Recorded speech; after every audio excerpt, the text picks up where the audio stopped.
Welcome to ALR and happy Halloween as well. Albeit it was last night and I hope you all had some lovely frights and all that kind of jazz.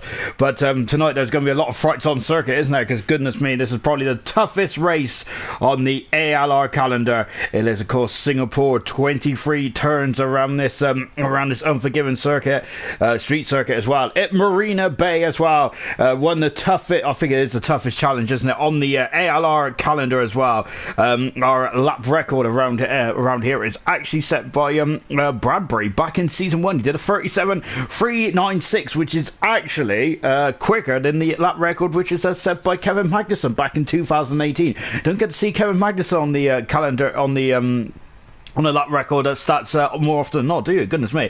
So fantastic stuff indeed then. But yeah, Bradbury, another man who you don't see on the Formula 1 ALR Formula 1 stats in terms of lap records. Yeah, well, he's on there. Brilliant. Anyway, yeah, so I think that might be broken tonight though, because I gotta say these cars are absolutely rapid, aren't they? Lovely jubbly indeed then. But before we get into qualifying itself, let's take a look at the track layout, shall we? 23 turns around this 3.1 mile circuit.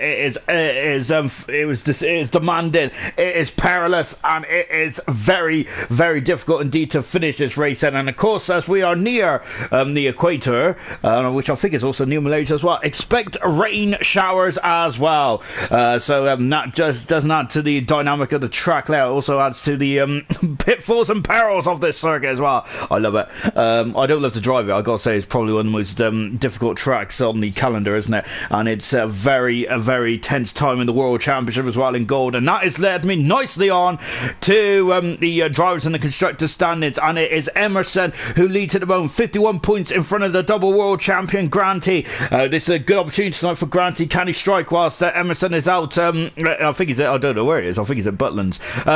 We got Total P's in third position. He is 8 points behind the double world champion Granty. P's having a fantastic debut season. Alhan, great driver, a great season as well, of course, coming from silver to gold this season. Brilliant. Caesar, the double race winner this season, he is in 5th position. Mr. Elite, I think he's had a fantastic season, and that second position in Italy just really underlined how great he's been this season, of course. And Renault potentially going for their second Constructors Championship in ALR. Milan in 7th position, then Farr shot in 8th. Jonathan, a special night for Jonathan once again in 9th position, and Farf in 10th position, completes the top 10. FIFA Beefy has had a very strong start to his career in gold. He's 11th. Nigel in 12th position. Clarkey, brilliant drive last time out in Italy, potentially should have won the race then, but Emerson then held firm, didn't he? And Mumford in 14th, Equals in 15th, and Tango in 16th position. Then the rest of the drivers has not scored a point at this moment in time. In the constructors, Renault's 1-2 last time out means that they have extended their lead over Red Bull, of course, the first ever ALR World Constructors Champions. They are second, and Williamson, last season's Constructors Champions, are third. Then 4th position is Racing Point, who's 20 points back. Then AlphaTauri in 5th, Mercedes and Ferrari are swap positions. They are 6th and 7th. It's taken a very long time to load. 7th position, 7th is Ferrari, 8th is McLaren, 9th is Alfa Romeo, and 10th position is the Haas team. Right then, as I've got a lot of comments going on, and we've also got a black screen going on as well. Lovely stuff indeed then. Right then, there's Jonathan saying, good evening, Sean. Good evening, Jonathan. I hope you're well. We've got Tango. Evening, mate. Hello, Tango. We've also got Emerson. Good, I can't be there tonight. But best of luck to my teammate and Ghost, who is looking after my car tonight. Hope for a good race then.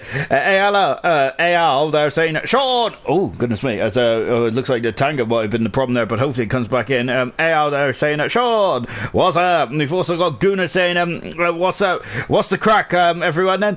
Energetic saying, except no line for me on Tuesday, Sean. If it's raining, then of course not. We've also got Ayrton saying, hello, Sean. I love you too. Ayrton, I sort of just dribbled all over my control. That's not good.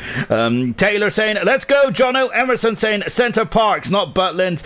I swapped my F1 car for a bike then. Not enjoying the exercise at all. Oh gosh, I wouldn't either. Oh my goodness me. What a terrible way to spend your weekend with exercise.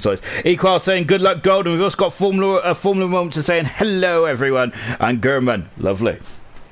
Right then, as you can see then, it is at the moment, it is dry, and I am very interested of what is going to happen with the weather tonight then. Remember, they was very concerned about the weather when we first came here back in 2008, and they was very nervous, weren't they? We've only ever had one wet race, which was the 2017 Grand Prix, wasn't it? And of course, we remember that one from the first quarter, really, where the two cars sandwiched for Staffen, and unfortunately that was kind of the end of that, wasn't it, really? And Hamilton kind of lucked into that win, didn't he? They were talking the other day about how many Grand Prix Hamilton reversed into, kind of thing, and I think that that's definitely one of them. Anyway, he hasn't had too many, but I'd say that that's definitely the one is probably on his list, isn't it? Of course, this is also the scene for Crashgate as well, of course, where Nelson Piquet Jr. Crashed on purpose at turn 18, wasn't it? I think it was, and brought the safety car, which helped Fernando Alonso secure his first win of that season in the Renault team as well. Of course, Fernando Alonso was on tip-top form that weekend as well, wasn't he? So that's what the plan was, wasn't it? And he won from 16th on the grid, I think it was. And a brilliant race indeed there for Fernando, but unfortunately it kind of it wasn't didn't look too good. Oh dear, it didn't look too good in the end for Fernando, as unfortunately his teammate crashed there. Of course, he won a week later as well in Fiji, I think, as well. Oh, sorry, Fuji, not Fiji. I loved how I raced in Fiji, actually. That'd be great, wouldn't it? Of course, oh yeah, that'd be amazing stuff. I think I know a random stat about Fiji. It's 205th in the world FIFA rankings of football. I was going to move over there when I was younger to become a professional footballer, because I reckon I might be alright over there. Anyway then, enough about my dreams and aspirations. We're looking at Milan then, who's been on pole position 3 times this season, hasn't he? And almost going into the wall there, as he's exited out now and coming into the Singapore Sling, which is no longer the Singapore Sling, as I am very unhappy about that, to be honest. I moan about that every time we're around here, and I'm going to continue to moan about that for the next 2 nights as well, so you've got a lot to look forward to. Milan now coming down at Raffles Boulevard as well. There is 3 DRS zones around this circuit, on the start finish straight, down Raffles Boulevard, and also in between turn 6 and 7 as well. We're pointing them all out to you. Oh, he's in the wall already, and I hope Alfa Romeo have built those cars as strong as a rock, because that's a good old whack, wasn't it? As he was getting his rear end getting very shaky there, wasn't it? We got Jonathan saying it's a dry race. Gurman saying a wet Singapore is horrible. We've got Jesse saying let's get it, Jonathan. Granty, hello my husband. Hope you're well and had a good Sunday. I had gammon for dinner. Yum. Ooh, yummy indeed. Ooh, I had a bit of beef, and I got to say I enjoyed the beef as well. Absolutely delicious, I must say that. And I was munched on that about half an hour ago. So yep, I'm in fine Vettel here tonight. And of course, I love a bit of meat then, whether it's beef, whether it's pork, or whether it's chicken there. That sets me up for the rest of the week as well, as we're just watching Milan, and he understeers into the wall there, and that's very interesting incident there. We do get a couple of incidents when they're side by side, but Milan there, I'm not sure. Did he just that's very unusual for Milan, because he has been around the globe, hasn't he? Milan has in all of Formula 1 then, and that just felt like he just loosened up the steering wheel there, didn't he? I wouldn't perhaps he got a bit lazy on the steering wheel, perhaps, but Milan then unfortunately is going to have to come back to the pitch. Here comes the man who's third in the World Championship at the moment. That is Total Peace, having a totally awesome season this season as well. I think that Peace at the moment is my one of my drivers of the season. He's having a fantastic season. He really is that. We're on board with Total Peter as he is coming down into the Singapore Sling. We've got Bro Grilla, evening Sean. Hope you're well, mate. I'm always very well. Hope you're doing okay as well, Todd. We've also got Formula Geo. Hello, Sean. Hello, Geo. Hope you're having a lovely day. Sam. Hello, Bamboos. Hello, Sam. Hope you're well. And of course, I heard Sam wasn't a part of the stream last week, which is such a shame, really, isn't it? Because Sam's usually an avid viewer, of course. And of course, he hasn't raced in the ALR for a while, has he? Because of steering wheel issues, unfortunately for Sam. We've also got Bro Grilla saying, we've got Bro Grilla and Grant there, of course, renewing their friendship as well. Of course, Bro Grilla has been a part of the championship for a very long time. Far for court. Oh, goodness me. And now Pease is in the wall as well. I got to say, I'm not sure if they know the width of these Formula 1 cars here tonight. Goodness me. As now Pease, of course, he invalidated this time anyway, but that is not good at all, is it? As we're just taking a look. I think it's one of the Renaults there. Here is Mr. Elite as well. Of course, Mr. Elite was in the Renault, I think, in his debut season, wasn't he, Mr. Elite? Because he's been in every single season season in ALR, Mr. Elite has, so that's really good as well. And of course, there he got his secured his podium last time out as well. It's great to speak to Mr. Elite as well, as he is on pole position at this moment in time. Lovely stuff indeed. Then Sam's hoping to be back after Christmas for season 5. Then, so yeah, we were good to see Sam back as well. Then, as of course, after having steering wheels issue, as I have steering wheel issues as well. But usually that's because I can't because I don't know where I'm going really. But there you go. Here comes Alhan. Then, of course, he's full for the World Championship. Don't Alhan is he's on a cracking season. He really is. Really good stuff from Alhan as we're just on board now as 23 turns around this circuit, and Alhan comes across the line. He goes fast, and he's done a 35-3 as well.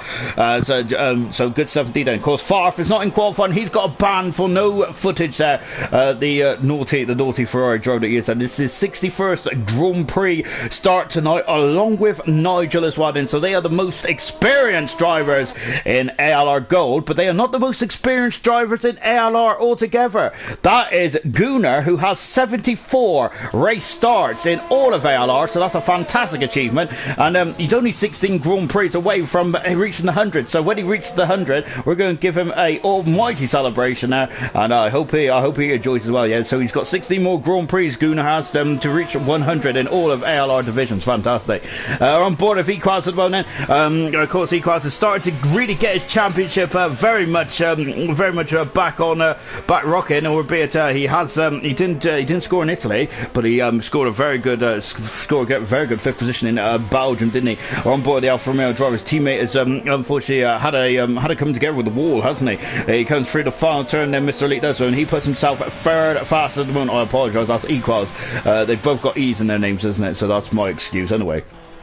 And we've got Dan Murphy, of course. So this is the first race that Murphy's been back for a while. This is his 48th start here tonight. Dan Murphy was, of course, he's been in the season. He's been in the championship quite a long time as well. I think he's been in since day 1 in Australia, hasn't he? Fantastic stuff indeed there for Murphy. He has floated in and out though, hasn't he? But yeah, good stuff indeed. Then we're on board Jonathan as we come down into turn 7. Turn 7 is quite infamous for Hamilton fans, isn't it? Because that is the turn where Hamilton finally came to rest. Well, it was turn 8 actually. Finally came to rest there, didn't he? In his McLaren days in 2012, and that effectively ruled him out of that season's World Championship, didn't it? And of course, that was when a week later or two he announced he was going to Mercedes as well. And the rest, as they say, is history. There was also a crash between Felipe Massa and himself in 2011, where Massa and Hamilton just couldn't stay apart from each other, could they? I've got to say, it was very much a love-hate relationship, wasn't it, back then? And of course, there also Mark Webber and Hamilton came to blows there again, and so yeah, Hamilton's not had a very good career down at turn 7 here, has he? Goodness me. Just now on board Jonathan. This is Jonathan's 60th Grand Prix start tonight as well. So good stuff indeed there for Jonathan. Happy 60th there. He sounds like an old man though, doesn't he? But yeah, happy 60th to Jonathan there. His 60th Grand Prix start. I don't think he has missed a single race in ALR, and that just bodes to show, doesn't it? Because Spain was round 6 this season. We're on round 16. He is catching far from Nigel at a great rate of knots now, isn't he? He goes fast as well there on a 34.7 there for the British Italian driver then. So he's just one race away from being the all-time most experienced, well, jointly all-time most experienced one. So fantastic stuff. Pease there is on a lap. We've got Murphy there who's tackling the final part of the course then, but he's got a bit too greedy on the curb, hasn't he? So he's going to have another bite of the cherry there, unfortunately. We've also got McLaren out there as well, a fire shop, but I'm trying to keep an eye on. There he is. I think it's Pease coming down at Raffles Boulevard as well. As Serious Merchant saying, what a great track this is. I hope all you got a lot of wings there. Yeah, I've got to say, I think Dan was asking about wings and what he's going to use tonight. Then, but I sent him the only thing I know about wings is KFC hot wings or something like that. I don't know anything about aerodynamic wings apart from they can be very weak when you hit the wall of an Armco barrier or the Singapore wars, don't you? Well, here comes Pisa coming through the final turn as well. He's had a Grand Prix win, Pisa, this season. He possibly could have and should have had a lot more in his career, but I got to say I think he's got some good talent in that racing points. This is absolutely splendid stuff indeed. The world champion Grant, he 51 points back at the moment. He's only had one race win this season, Grant he has, which I got to say is an absolute shock to the system, isn't it? He was so good on Formula 1 2019. 2020 he's still shown he's got some pace in that Williams, hasn't he? But I think that It's been a bit of a difficult season for Granty, but he's still second in the World Championship, doesn't it? Just shows the calibre of the driver, doesn't it? Here comes Diego. He's had one start in Hungary, but this is a second bite of ALR as well. Jake the Slayer is out on circuit as well. We've also got Tango there, who is just coming through the final couple of corners as well. Clark is out there as his fire shot as well. We got a lot of action at the moment, and gosh, there I've got a lot of gas going on as well. So we're back on board with Murphy as well. We've got a Mercedes of Nigel. Then, of course, this is Nigel's 61st Grand Prix start as well. Of course, last time it was in Belgium, wasn't it? As he had a great toad. He didn't have a great race though, did he? Unfortunately, Nigel didn't. Try to catch up with all your comments as well then.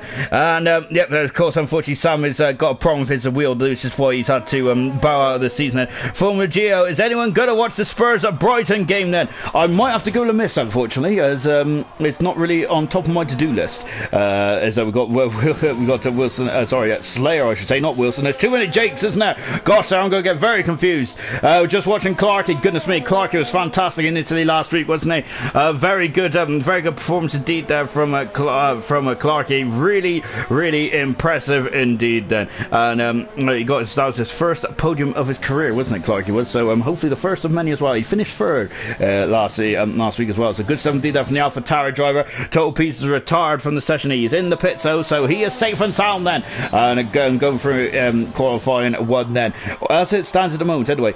Ghost then is out of qualifying, and I'm not sure if that's I'll have to have a look at the old parish notices in a minute. On board with Nigel here at the moment, and Nigel in the Mercedes. McLaren, gosh, I'm a couple of years behind now. I know I'm 5 years behind, but he is in the Mercedes. And Nigel is car 36, the first ever world champion of ALR, and of course he recently celebrated. That back end is really squirrely, isn't it? Goodness me! I gotta say, I think they put the steering rack on the wrong way, haven't they? It looks like he's turned the car with the rear wheels instead of the front. He goes 15 fast at the moment. He is the slowest of the cars apart from Murphy. FIFA Beefy is out on circuit as well. He's in he is in 15th at the moment, but he's going to have another time start as well. So Jake has only just got to get out there and get a time in, and then he should be through as well. So FIFA can just get a very calm lap in, and then this one should be done. Murphy has had a second bite of the cherry, or third bite of the cherry, because it looks like he's done 3 laps there on those soft tires there. As he is in the Red Bull here tonight, isn't he? So Red Bull are second in the Constructors Championship. So Murphy is quite a strong sub, isn't he?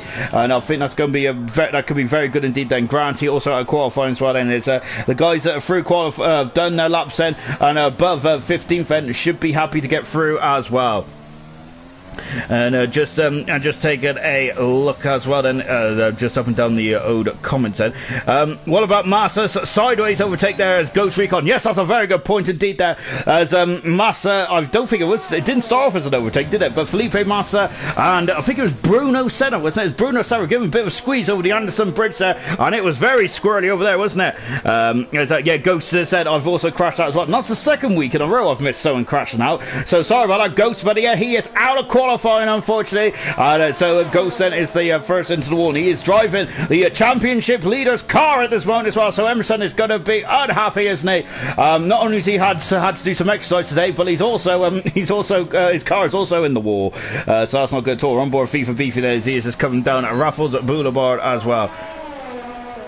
And as I just saying as well, as we've also got as Sam is saying that Nigel's back is kicking out then. It really is indeed, isn't it? Goodness me. That back end, well, I've got to say, was very loose, wasn't it? On board with FIFA Beefy then, of course, as he is now coming out that turn there, where, of course, Nelson Piquet crashed, didn't he, in 2008 as well. I'd like to hear your favourite Singapore memories, if you can. We've had 12 years around here now. Well, 11 years, I should say, because we haven't been here in 2020, have we?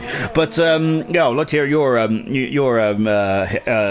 favourite parts of Singapore. And what stands out for you there is that FIFA goes 11 fast at the moment. I got to say, one of the outstanding qualifying laps you'll see is that Hamilton back in 2018. I'll always remember that lap because goodness me, he pulled that one right out of the bag, didn't he? It was a brilliant lap there from Hamilton. Really good stuff indeed then. As Tango is just sitting at Nigel's rear end there and I think he means the car, but yes, as he just said, that rear end there. Gotta say, Nigel then was getting very was shaking that booty, wasn't he, left and right there, but unfortunately that's not the quickest way to get around this circuit, is it? Jake the Slayer coming across the line. He is about to start us up, so almost over the white line. Look at how much off the track they are going into turn 1, 2, and then into turn 3 as well, before accelerating away and getting back on the power as well, coming up into turn 5 as well. As we're just now flying through out of turn 5, and there's a kink here, but of course there's a nothing corner in Formula 1 these days. Is that Tango's in 5th position, and he is happy, so he's sat down there. Gunnar has said, I wonder if anyone would beat my record here. 9 pit stops, was it? I gotta say, I thought you went to double figures there, Gunnar, and of course, Gunnar, by the way, I know you may have joined us late on, you're of course on 74 Grand Prix starts in ALR then, so fantastic stuff. 16 away from getting the 100 mark then, so yeah, for good stuff indeed there for Gunnar. On board then with Jake the Slayer. This is where Felipe Massa and Bruno Senna had a good old battle there, going over the Anderson Bridge there back in 2012, wasn't it? Goodness me, as he got a bit of a squeeze, didn't he? We're less than a minute in this left in this qualifying session. I've been rattling on about all kinds of nonsense. I haven't felt like I've talked about the qualifying session, have I? Oh goodness me. So just watching Jake the Slayer, and he is about to finish this up as well. He has to finish this up. Dan Murphy's retired from the session. Do not worry, Murphy fans or Milan fans, they are safe and sound in the pit lane at the moment. Jake the Slayer now going under the grandstand now before accelerating away. Bottas had a big crash there in 2018 or 19. It was a curious crash, wasn't it, in free practice 2. As we're now coming through turn 22 and ALR 23 for Slayer, and he goes into 11 fast then in the Haas then. Of course, Haas do need some points this weekend, don't they? They are bottom of the Constructors' Championship, 20 points away from Alfa Romeo, who've got their act together, haven't they, in the last couple of races, as I was expecting Alfa Romeo to be easy a top 4 constructor this season, but how wrong was I about that? So that's unfortunate as well. But Haas got 2 reserve drivers in this weekend, haven't they? In the form of Diego and Jake the Slayer as well. FIFA is out on circuit moment, but he has finished his time then. On board of E-Class as well, who is also just popped in a time as well. He's in the 36s. Nigel there is also out on circuit, and I think that I'm a bit behind, didn't I? Because I thought the checker flag had flurried, but who knows? As we got Serious Russian say hashtag Gunnar is too fast for bronze. Lovely stuff indeed then. As Gunnar saying 74, I didn't think it was that many. Delighted with that, to be honest. Thanks for putting up with me for so long. You deserve medals for that. I'm, to be honest, Gunnar, I'm quite a simple man. Just send me a Milky Way.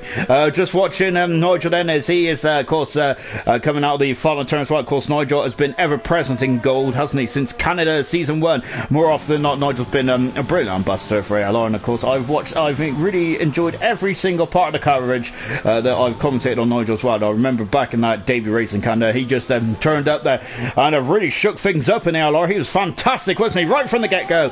And of course he was that season's champion, wasn't he, where he won it with just a round spare, didn't he, of course, in Abu Dhabi, where we had 2 very fruitful ends to that season's that season's races, didn't we? So it was very odd indeed, wasn't it? Single shot qualifying, I think, for Abu Dhabi, and then it was reverse grid, wasn't it, in Japan.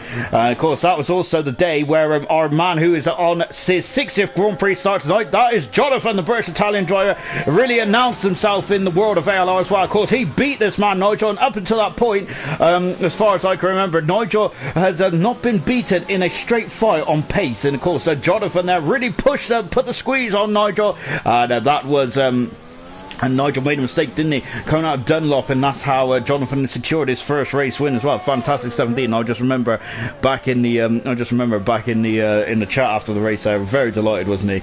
Everyone was for Jonathan there. Of course, everyone was delighted for Nigel as well, but he was already champion by that stage, wasn't he? So he didn't really need to worry about that race, did he?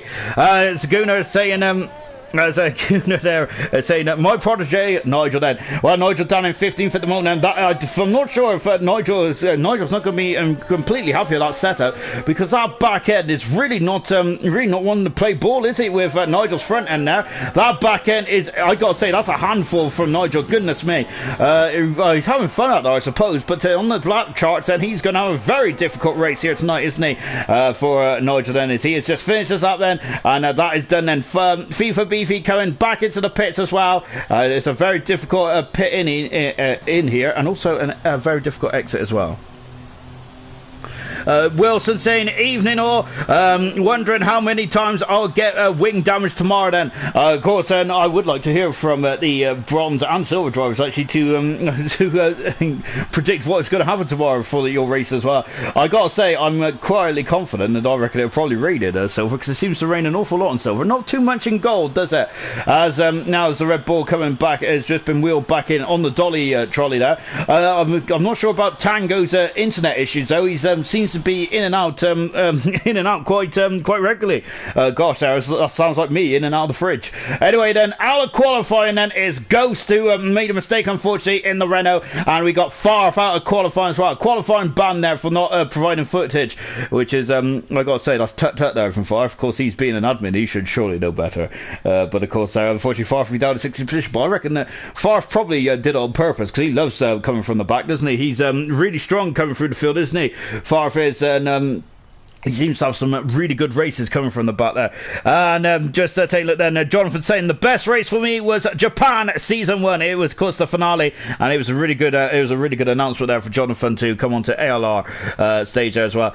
Serious Mushroom then saying the best race was Spain for Jonathan there. And I think, unfortunately, Jonathan had really good. He won there, didn't he, in season 2? But since then, he's had some pretty dire races there, hasn't he? Unfortunately, Jonathan has, but hopefully, and of course, one of them is his 50th Grand Prix, where he had a big old smash at turn 9, didn't he? Goodness me, that was a frightening incident indeed, wasn't it? Right then, we have also got Tango's there's Nigel saying this is going to be fun there. Very difficult stuff indeed. Then this will be the longest race of each league season, I would assume. Yeah, this race does usually nudge on to about 50 minutes. Well, last season I think it was about 55 minutes, I'm sure it was, for bronze, I think it was. I can't remember, to be honest. I did my research and I forgot what race I did it on, but it was like 50 odd minutes last season. This season the cars are a lot quicker, aren't they? So it shouldn't be as long as that, but I'm still expecting this is the longest race of the season.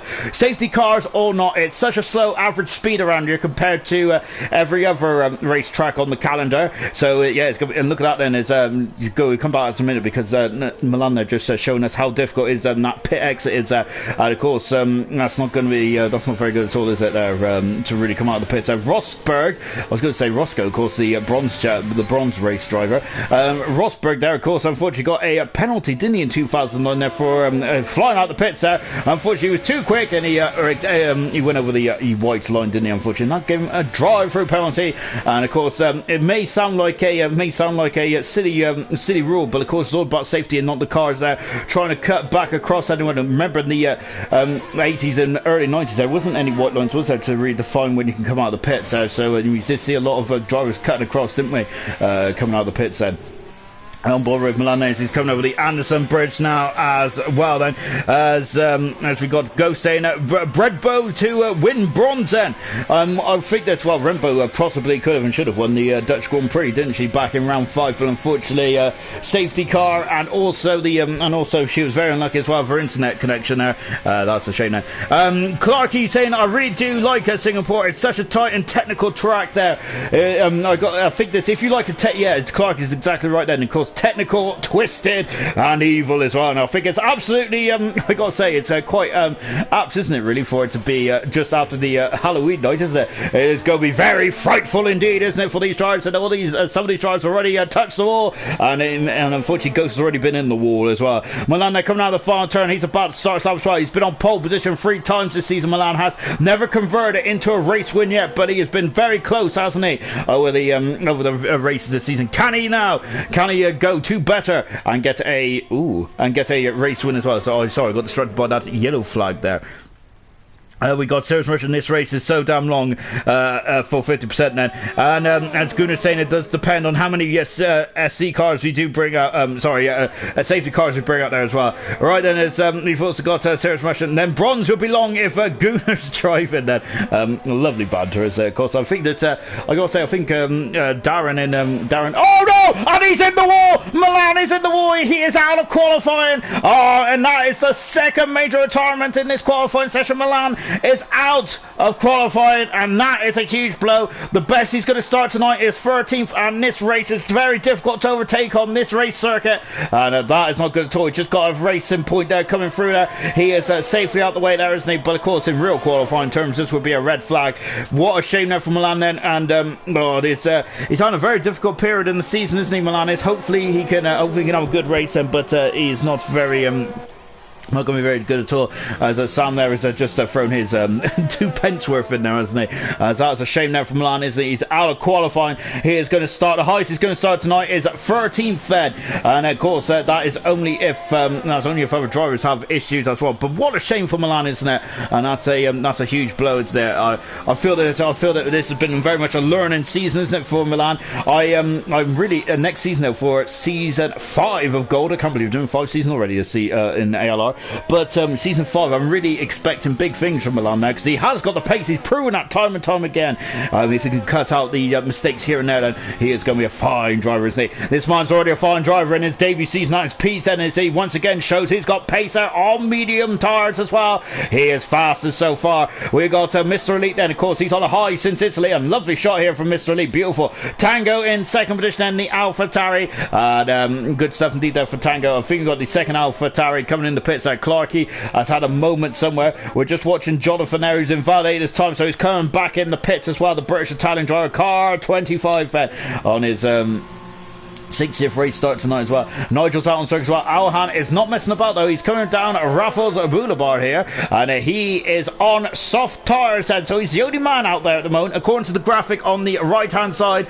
On the right hand side there left hand side to go on to the soft compound tire then, and he is just tackling the final part of the course, isn't he? Here comes Equals, as he is just behind the Mercedes driver of Nigel, who's about to start his lap then, and I gotta say, I think Buddy, this one, Nigel is going to be Nigel's going to be really earning his points tonight if he can get into the top 10. Equals is currently full fast. He's the slowest of the cars that have set time so far. Haas is just to finish off his lap, and so is Alhan as well. He's done a 37.9 there, so I'm wondering if Alhan was just testing out the track conditions out there and maybe pondering about going on the soft tyres, but it looks like he might have changed his mind there. People on out lap and just seeing if anyone else is on a quick lap. Nigel has started his quick lap. We've also got Diego out there as well. Look at Nigel, goodness me. There's going to be a long old race there, isn't it, from Nigel? Yellow flag there as one of the cars is just bunching up and getting themselves back out there as well then. As a camera racer saying, be careful, Mushroom. Gunnar is my teammate. Hi, camera racer, and good luck to all, especially to the Red Bull team as well. Yellow flag there is Pease is no, I think he's in the pits. He's in the pits, don't worry about it. But we do have an Alfa Romeo then, who is the second Alfa Romeo of Equals is just cruising there. But yeah, that's so yeah, Pease, don't worry, he's not out of the qualifying session. That was me getting very overzealous there, because I seen a yellow flag there around turn number 9, I think it was there. So I was getting very concerned there. But Pease is in the back in the pits, and he is happy with his night's work, isn't he? He's already put his feet up there as well. Lovely stuff indeed then.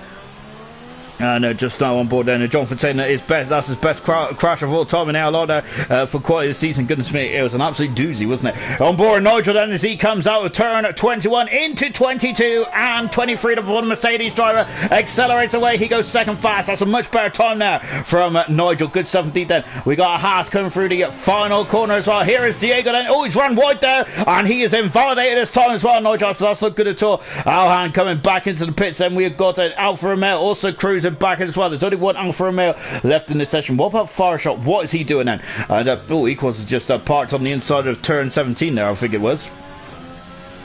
No, it wasn't, was it? Tango's retired from the session as well. Fireshot coming through the final turn. And he goes third fastest, Fireshot does. He started off so well this season, hasn't he? He's had a recent dip in form there. He's only scored once in the last 6 races there. Since Canada, he's only scored once. He got a 5th position at the British Grand Prix. He is, and of course, 5 of those, and unfortunately, 4 of those 5 races he's participated in have ended in a DNF as well there. So Fireshot there is very much on his back foot, isn't he? We got the second McLaren of Jonathan out there as well at the moment. Then Jake the Slayer is also on a lap. We're going to keep an eye on Jake then as he comes through turn at 17 as well in car 25 then. Jake is then he's Also got a very light rear end as well, and he did take a lot of curb there, and he was taking a lot of curb through a turn at 20 there. Goodness gracious me then.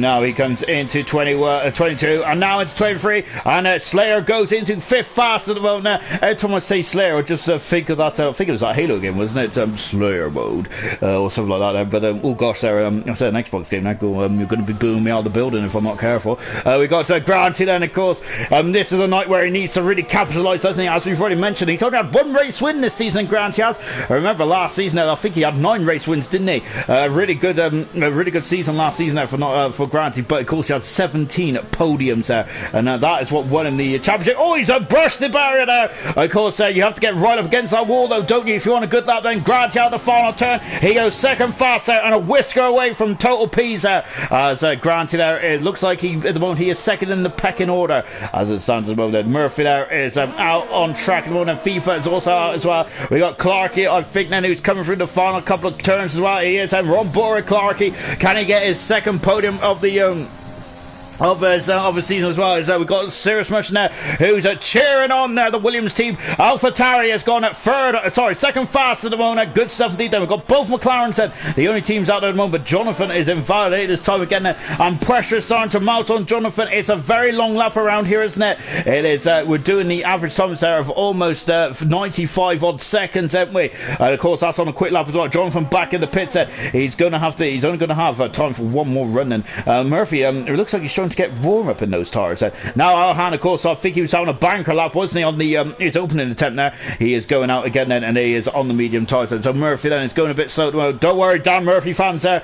He might be a bit crushed for the United result there, but I got to say, I thought it was a very good result there from Arsenal there, but I didn't watch the football really. So I'm not really sure if they deserve to win or not, but doesn't really matter, really. I'm not a United fan. The Murphy coming out of turn 22 and 3, and now we're about to start like that. Let's go on board then. The man who's starting is at 48th Grand Prix start tonight then, and now coming down into turn 1 as well. Taking a lot of curve there, Murphy. It's lovely stuff indeed. Then of course his best season in ALR was at 3rd, wasn't it? Back in season 1 then. But I think personally his best season was definitely season 2 there. Remember, he already got 3 pole positions there, and where he was absolutely walking on water in Germany, wasn't he? That was one of the best pole positions you'll ever see. It really was indeed there from down there, and I always will remember that pole position. It was brilliant. Really was indeed that. Now then, was it season 3 actually? It might have been season 3. No, I think it was season 2. I gotta say these years are like merging into one. And Murphy also on a light back end there. Goodness gracious me! I reckon they've been copying each other's setups, haven't they? It's wagging like a cat's tail there as well. As Tango said, 2nd and 3rd are identical times, and goodness gracious me, they are there.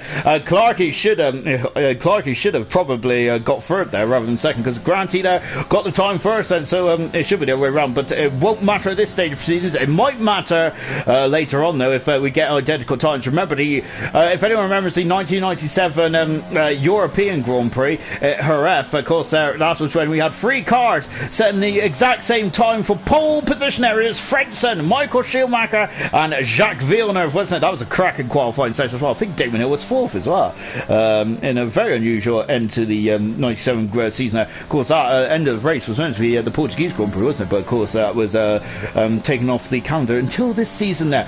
Murphy goes across the line. He is 6th fastest. That is what he needed to do at this moment in time anyway. Alhan is almost a second up at the 2nd intermediate split time. Well, he's almost 2 seconds up at the 2nd intermediate split time there. Coming down at Raffles Boulevard as well. Granty saying he messed up sector 3, purple all the way through up until sector 3 now. So Granty has definitely got pace, and that's Williams here tonight, hasn't he? Remember, he won this race last time, didn't he? We was here in Singapore in ALR, and of course this would kind of go for his 2nd Grand Prix victory around here. That would be, I think it would be good stuff indeed there for Granty, isn't it? He needs to get back on the winning ways, doesn't he? Alhan coming out of the final turn then. He is 7th fast. He displaces Murphy, who's just gone into 6th position.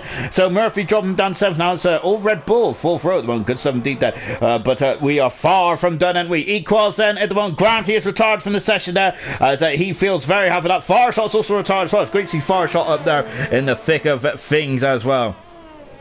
Gunnar saying, go on Red Bull. Lovely stuff indeed then. Shouldn't Granty be in second as he set his time first? Yes, he should be, really. So I think Codemasters there might have got themselves mixed up then. But as I mentioned, then, of course, that is not going to be too much of a disaster. What it will be a disaster if it's in qualifying 3 then, as Granty should technically be in front then. But of course, we'll come to that bridge when we come to it. And to be honest, I feel that we might have to do something like that, though, because it's so close in qualifying, isn't it? Remember, this is a very long circuit as well. It's of course almost nudging on a 95-second lap around here, and we've already got times exactly the same time. Actually, the top 3 occurred by almost just over a tenth of a second. It's fantastic, isn't it? Equals then out of turn at 21 as well. Then through the final turn as well. We're on board of Equals then, and he improves by half a second. Then Murphy's retired from the session. There, he improves by half a second, but that is not enough then to get him out of qualifying. I think he's done as well, because he's also backed off this time as well. Jonathan is on the soft tires at the moment then, as he's coming down into the Singapore sling as well. Nigel also on track as well. Where's Diego? Diego is into the final part lap side. He's done 2 laps on these medium tires that Diego has. Well, this will be the 3rd time. This will be the 3rd lap, won't it? And now coming into the under the grandstand as well before accelerating away. Emerson saying it is a very painful to watch and not be able to do anything. I gotta say, Charles, if you turn it down, Emerson, it won't be as painful. Then, of course, you won't hear my annoying voice. Diego coming across the line there and going 8 fast in the half. But he's done 3 laps on those tyres, so that might be oh dear. So that might not be good in terms of strategy. This race can be quite painful on those tyres, especially with the traction zones, isn't it, where you've got to put on your toe, you've got to put your toe down. Jonathan goes fastest on the soft tyres, and he should be safe, but we'll find out then. So my time might be slightly wrong around here then, so I'm not going to get too excited just yet. But Jake the Slayer is on the opposite side of the track then.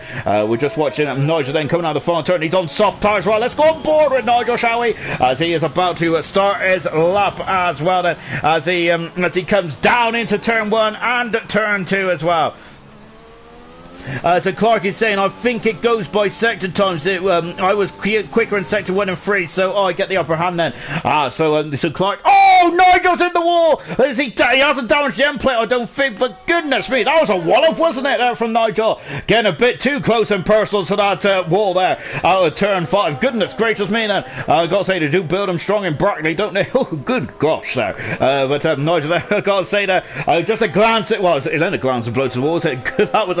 That was a proper slap, wasn't it, against the wall from Nigel as well then. So yeah, that might be the reason why Clarkey is third and Grant is fourth. And I gotta say, how dare I question Codemaster's logic there, but thanks for that, Clarkey. You learn something new every day then, so I'm quite happy about that. So I'm gonna put that down on my little notepad now, so next time that does come up, I'm gonna sound very intelligent. We got serious mushroom there, just wondering why Emerson's out. I think he's at Butlins. I think I can't remember where he said now, but there you go. I'm just going to say Butlins. So we're just now watching this. He's coming through into the final part of grandstand as well. Let's see what he can do then. As now, because Nigel has hit the wall quite hard in the first intermediate split time, didn't he? So because of that, I feel that might have lost him a bit of time. But let's find out. He's on the soft tires, Nigel is. He comes through the final turn. He's in 9th fast at the moment. That is still very close to the edge. And Mr. Lee is 13th. He is out of qualifying. The man who was second last time out there and heading he was second in the Renault 1-2. Remember, last time Renault got a 1-2 was actually in the final race of season 2, wasn't it? Where Granty headed up Brandon, didn't they, for 1-2? And that's where Renault officially was the Constructors World Champions as well for season 2. And they might even be Constructors Champions for season 4, perhaps. But we'll find out then a bit later on as well. Jake the Slayer, unfortunately, is out of qualifying then, along with his teammate Diego. So it's a all Haas 6 row on the grid as well. And they get to choose whatever tires they want to be on then, which is going to be very important for this race as well. I've got a new icon on my phone. Oh wow, what's that? It's the business suite there. Oh gosh. Yeah, I get very excited when I see a new icon on my phone. Right then, out of qualifying is Milan there. No time. We sit and crash quite heavily out of turn 9 then. Equals in 14th. Mr. Lee in 13th. And it's all Haas Rove 6 there with Jake the Slayer 12th and Diego in 11th position as well. Murphy on his return back to ALR. He has thrown it right into the top 10. Great to see Nigel in there as well. Soft tires there for 3 drivers, and that is Jonathan, FIFA, and Nigel.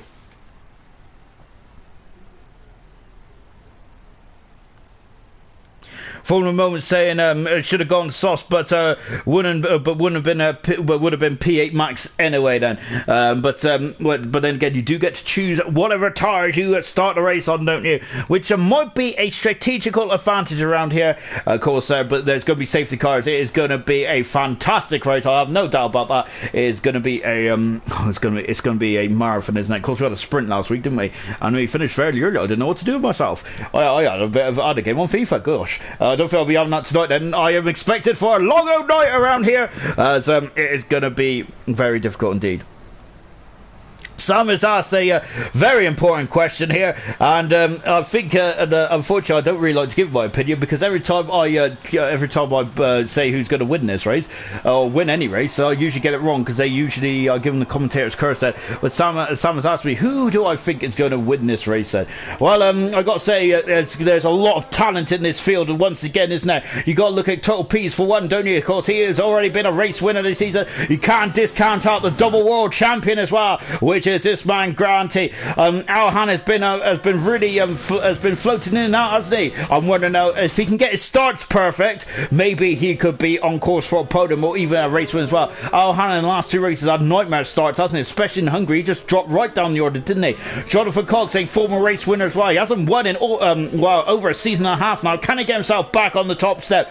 Nigel, a 7-time race winner. He hasn't won since the third season in Belgium, has he? Nigel hasn't, so it'd be great to see him back up there as well. What about Clarkey? His amazing pace, wasn't he, back in Italy? Now, I know this is a completely different circuit, but Clarkey once again shown that he's got some amazing pace on that AlphaTauri. Fire shot there, a former race winner as well, and he is starting to look very much on that song as well. And what about Tango as well? Tango and FIFA Beefy can't. He might be able to spring a surprise or two as well. As Tango saying, calm before Q3. It is very calm, isn't it? We've got 8 cars out on circuit then. You wouldn't expect them to trip over each other, because it's quite a long circuit, but these drivers, all they care about is getting the best of the track conditions, don't they? So they probably will end up on the same piece of tarmac, because they normally do, don't they? Grant is about to start his lap as well then. Out of turn at 21 then.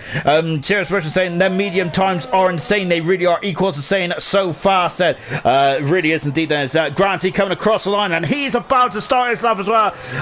Is the world champion. I was going to say former world champion, then of course that is not the case, not at all.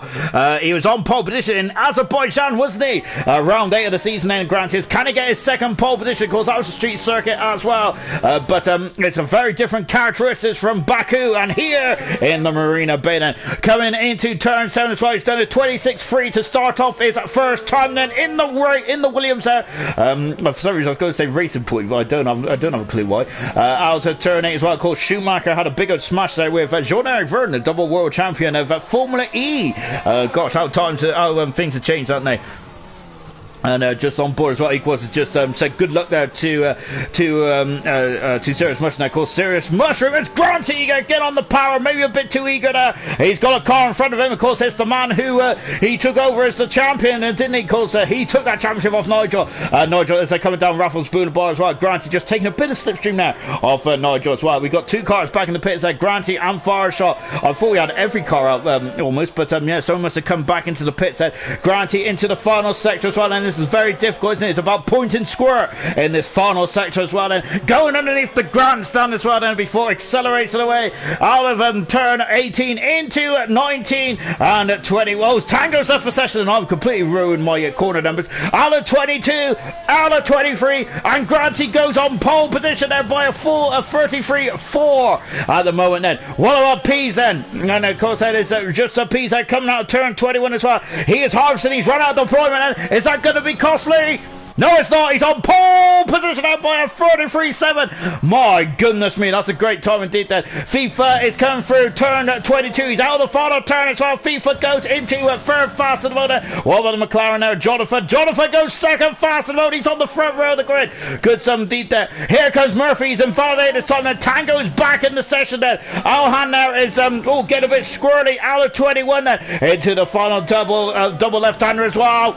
Alhan goes full fast mode now. Displaces FIFA down into fifth position at the moment as well. Excuse me, I've got to adjust my headpiece. Nigel then is into the Singapore sling then, which is no longer there, but I'm going to call it anyway because I'm an old fart.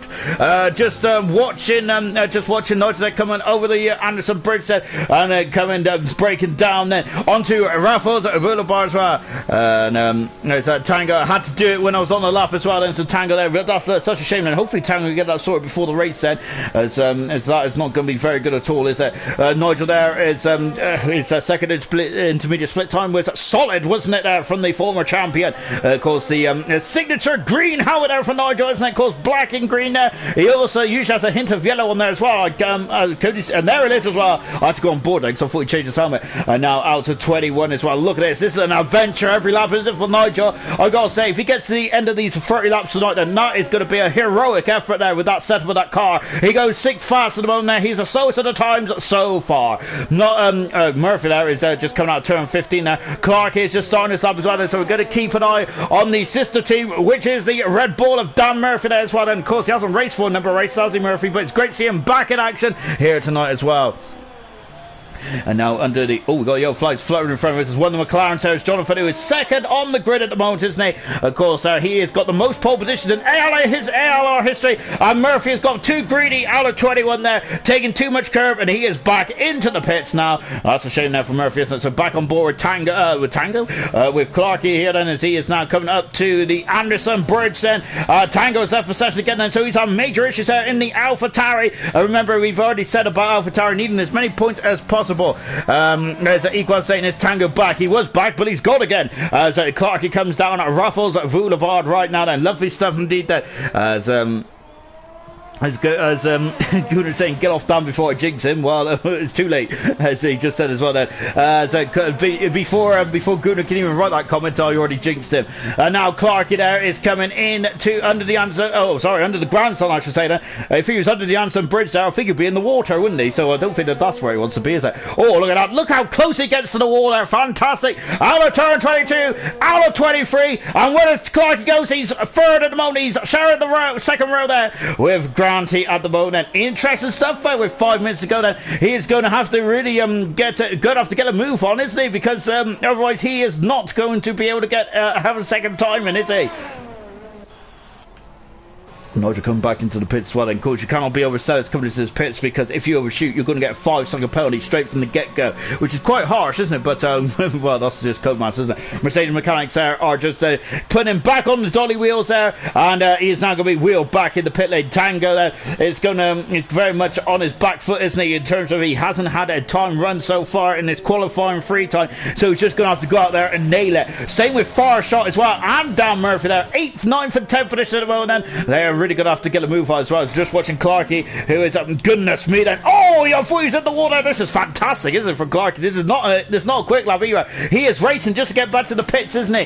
He is the only car out on circle at the moment, isn't he? He's damaged the end plate as well. No.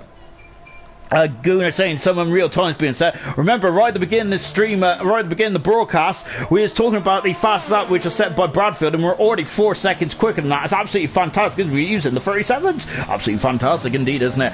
Really good stuff. Just shows the evolution, doesn't it, between Formula 1 cars. That was almost 4 seasons ago, wasn't it? The first ever time ALR came here, so we were 4 seconds improvement there. Of course, it might be about the drivers getting quicker, or it's about the car, isn't it? I think it's more about the car though in the regulations as well. So Clark comes into the pits after that stunning in-lap. That's the most adventurous in-lap you're going to see all weekend here as he comes into the pits as well. The AlphaTauri mechanics go to work, and he's got to change the nose cone on that AlphaTauri before he can get back out there as well.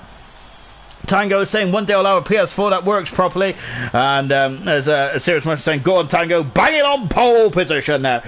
So it's unfortunate for Tango. I think that he's got an issue with it's a very unusual issue, isn't it? Because he's not leaving he hasn't got internet issues. It's where the game keeps erroring, which is very unusual, isn't it? It really is there, and unfortunately it's really unfortunate, isn't it, for Tango? As he's on track now, and fingers crossed that Tango can get a lap in. He's got to get 30 laps in later on. Is it 30 or 31? I'm thinking it's 31 now, isn't it? But I think it's 30, isn't it? Gosh. So Tango there is coming down into the Singapore sling right now then. And this is just coming to the Anderson Bridge. Excuse me, I was trying to mute my mic there, and I just couldn't, so I give up. Right then, it's Tango then coming down Raffles Boulevard as well. So you can see then, so what could he do then? Just in his teammate having an absolutely cracking in-lap there, but of course that would have been invalidated because he skipped a couple of corners. So look at the brake disc glow in there, fantastic, isn't it? I absolutely love it there. The technology on these cars is absolutely mega, isn't it? And of course there's been a lot of debate, hasn't it, about these engine freezes, isn't it, for 2020 onwards. Of course that is for Red Bull, isn't it? If they want to get the Honda power unit, they would love to have an engine freeze, don't they? But Renault and Ferrari have both declined now. Of course they have declined now because of, especially Ferrari, because they're on the back foot of their engine, with their power unit at the moment, aren't they? Right then, Tango then is coming out of the final turn then, and he is about to start out then. We're on board with Tango now with 1 minute to go, and with 1 minute to go, we've still got, I think my time might be wrong there, because surely Fireshot, look at the cars that have come out of the pits there. Fireshot's having to take a base of action there. There's a lot of traffic there for Tango, and surely that would have lost him a tenth of a second. He may not have been held up by those cars, has he? But look at that then. But it's also about there. It just affects the drive, doesn't it? You may not be on the pace as much as you want to be, as the cars would have distracted you, wouldn't they? So of course that is just unfortunate timing there, isn't it? Tango there coming out of turn number 7 as well, into turn 8 then, as you can see then. Of course it's the first ever night race, isn't it, on the Formula 1 calendar back in 2008. Look at the understeer on that AlphaTauri. I thought he was going into the wall there, but Tango kept his toe to the floor, didn't he? Now into turn 10 as well, and down the Singapore sling there. They have timed it up 11 and 12, aren't they? Of course that used to be a much more flowing there. He was trying to promote overtaking over the Anderson Bridge there into turn 13 as well, breaking down into second gear before getting on the loud pedal again then.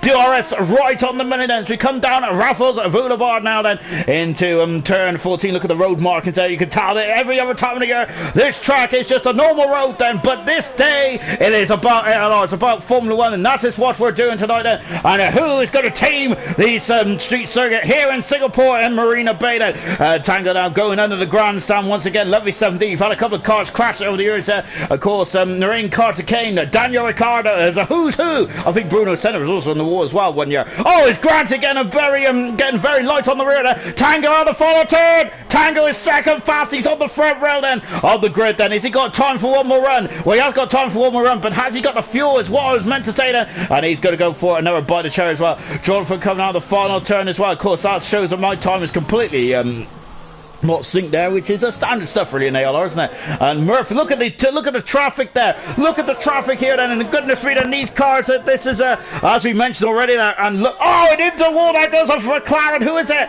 It's Fireshot. Fireshot is in the wall there, and that's it. He hasn't had any time to as well. I think he's very unhappy about that. And look at these cars there as well. So Murphy is gonna get, oh, who's that? And that is one of the, that's an AlphaTauri, isn't it? It's Clarkey! Clarkey is in fourth position there, and he ain't going to be able to set a time in both AlphaTauris there. Well, I think one AlphaTauri was quite happy to finish himself off there because he was done there. But we're on board then with FIFA Beefy then. He is currently 7th for the moment, and he's, of course, that'll be the 4th row of the grid there for FIFA Beefy. He's evolved, hasn't he, as a driver over the season. He's been fantastic, and once again, he has shown that he's got pace in this Red Bull, hasn't he? He's now just 4 corners from home here. Where is he going to put himself at? He's done a 35. He needs to get into the 34s. He needs to absolutely eclipse his time before. He stays in 7th position, but he's improved by half a second. That is not good enough to improve his position. And what about Alhan? He's gained by 10th for a second in the second intermediate split time. Grant, he might be looking over his shoulder here. Here comes Alhan coming across the line. Alhan has displaced the world champion. Granty there is 5 tenths a second. Granty's on pole position. position there. Oh, brilliant time indeed. What about Nigel? Nigel's off penalty. That Red Bull finally gives way there. And Tall Peas is on pole position there. And Murphy finished 8th in the end, but Tall Peas grabbed it right at the very end there. And a great time indeed then. And I think that is it. Done and dust there is Nigel there doing a good impression there of Kylie Minogue then. But unfortunately there, I think that's his first spin of the qualifying, so he's done really well. But Total Peas, what a performance! Pole position, and that is Total Peas' first pole position in ALR Gold. Fantastic achievement there from Total Peas, if I'm not very much mistaken, which I don't think I am. So really well done there for Total Peas, that he's taken pole position, his first pole position of his career. And I gotta say, it was a very close one indeed, isn't it? Look at that, 69 hundredths of a second, quicker than a twinkling of the eye there, isn't it? Fantastic 17. Tall Peas and Granty, who are second and third in the World Championship. Looks like they're going to be head to head here in Singapore. Tango only did one run there, but showing that he's got some pace there. If he had 2 runs, potentially we might be talking about him on pole. Jonathan, the British Italian driver, up in 4th position. His form as of late has been much better, hasn't it? Remember in Italy, though, he possibly could have and should have scored some major points there, didn't he? He had a problem right at the end there. Clarkey in 5th, Alhan 6th. It's all Red Bull. 4th row there. Murphy and FIFA. Nigel 9th and Fireshot in 10th position there. Unfortunately, Fireshot didn't get a time in either, and then Nigel got one running as he was spinning right around as well there. And Grant saying, man, needed that then. Good stuff indeed there for Granty. Almost got on pole position there. Very close indeed there. As I got to say, is Fireshot and Gooner and Serious Mushroom is just absolutely in awe of these times, don't they? Of course, brilliant 17. It's great to see drivers in all as well, isn't it? Of course, I'm just a mere mortal, but of course when the drivers are in all of these times, then it just shows how incredible these drivers are performing tonight. But unfortunately for Gooner and Serious Mushroom, they got to do this again tomorrow. They got to do this tomorrow, haven't they? So they have to. I wonder if they're going to be putting in the laps tonight and tomorrow, ready for the silver race, of course. And Serious Mushroom has got a lot to fight for as well, hasn't he? But of course we are talking about that tomorrow night for ALR Silver, and of course we'll also talk about Gooner in bronze. I have no doubt about that. But let's get on with the race result with the race now, shall we? As we are just now waiting for the countdown for the start of the Singapore Grand Prix. It's 7:30 UK time. And I feel that it won't be until probably about 8:30, maybe even later than that, before we finish this race as well. So yes, I hope you all got a long attention span, and I hope you got a better attention span than I have. 17 cars then around this street circuit as well. And now we have started the formation lap then, as I quickly take off the lap data as well. So let's go for the grid, and it is 31 laps, not 30. So apologies, I've been telling you porkies, haven't I, for qualified. On pole position, his first pole position in Total Peas' career. Fantastic stuff indeed there. There is the strategy run there. Medium to hard tires as a 1-stop. Or we might have a 2-stopper with medium, soft, medium perhaps then. Interesting strategy calls then. Who is going to go soft? Who's going to go... who's going to go who's going to go 2? Who's going to go 3? No one's going to go 3. Who's going to go 1 and who's going to go 2? Some might go 3 actually, depending on if they have a wing or not. Right, Total Peas' first pole position. Fantastic stuff indeed then. As Gordo is saying, come on FIFA. Granty is alongside him on row 1, second and third in the World Championship, very nip and tuck. Tango in 3rd position, Jonathan there in 4th position, Clarkey in 5th as well. He didn't get a second time running there, perhaps he would be higher up as well. Alhan in 6th position there, can he get off to a good start there? 7th position is FIFA Beefy, Murphy is in 8th position then, 9th position is Nigel, 10th position is Fireshot, Diego in 11th position, 12th position is his teammate Slay. 13th is Mr. Elite, Equals in 14th with Milan in 15th, Farf in 16th position, and 17th position is Ghost on his debut here in gold as well. I haven't spoke much about Ghost then, but it's good to see him in at the gold field, isn't it? Let's see what he can do then from 17th on the grid then. We have got soft tyres on 4 cars then. That is Jonathan, FIFA Beefy, Nigel and Ghost then. So watch those guys fly off the grid then. Tango is there for session then. That's not good, is it, for Tango? Hard tyres for Farf. I think he's got Tango's got a bit of time to get back in, but otherwise Otherwise, when the start of the race goes, that's it. Farfare is on the hard tyres, then he's the only man on the hard tyres. Everyone else is on the medium tyres, and Farf usually executes the hard tyre run, doesn't he? And he has a really good start, Farf does, but hopefully he doesn't get into any problems here tonight as well. Of course, Farfare, his 15th race start in the season tonight, his 61st start of his entire career. Look at this, Total PZ on pole position for the first time then, and of course, Total PZ. I wonder if he's going to be feeling nervous there. I doubt it though, because this man, I've got to say, since his debut, he's been absolutely fantastic in Golden. But he lines up on pole position there, and there's the run down into turn 1. It's not the longest of runs in the world, is it? And Ghost there is just lining up in 17th position on the grid then, and a lovely shot indeed there. But here they are, those are the lights there. I'm not going to fall for it though, because we are. As someone's gone off very well, actually, it's Tango. But we're North Tango. The lights are on then, and we are going Singapore. Yes, we are indeed then. So Granty gets a good start then, but it's Toll Pease who absolutely that's a splendid start then. Granty in the second position there. Rudolph over the third position. Take a look there as they come down the field. Then that's a Mercedes who's having a lunch there on his teammate as well. Diego on the outside as well. Looks very clean. It looks very clean and decent as well. Oh goodness me, there's 3 abreast there going into turn 5. And gosh, that is a very clean indeed then. Or is it there's I've spoken too soon. There's yellow flags are fluttering down here as well then. It's just take a look then. There's a Farfetch drop down in 70th position as well, and look at this then. So we've got Pease, Granty, and we've got Jonathan in 4th position at the moment then, as I think Tango is just dropping back then as he is back in the field then. So Tango there is just dropped down to 4th position then, and doing a very decent thing there of just letting him bite then. Good stuff indeed then. And we've got to say that's a very impressive start there. Goodness me then. Lovely stuff indeed then from Gold here tonight, and absolutely clean as a whistle then as they go over the Anderson Bridge there for the first time as well then. Good stuff then. Is Total Pieces leading then, both on the medium tires. Jonathan needs to make hay whilst the sun is shining, even though the moon is shining, I should say then, as he is on the soft tires at the moment. Murphy is just a pinch 11th position there off one of the Haas cars as well. That is Diego down in 12th position as well. No DRS just yet. That is a there's a 2 Alpha Wales there, almost coming to blows then.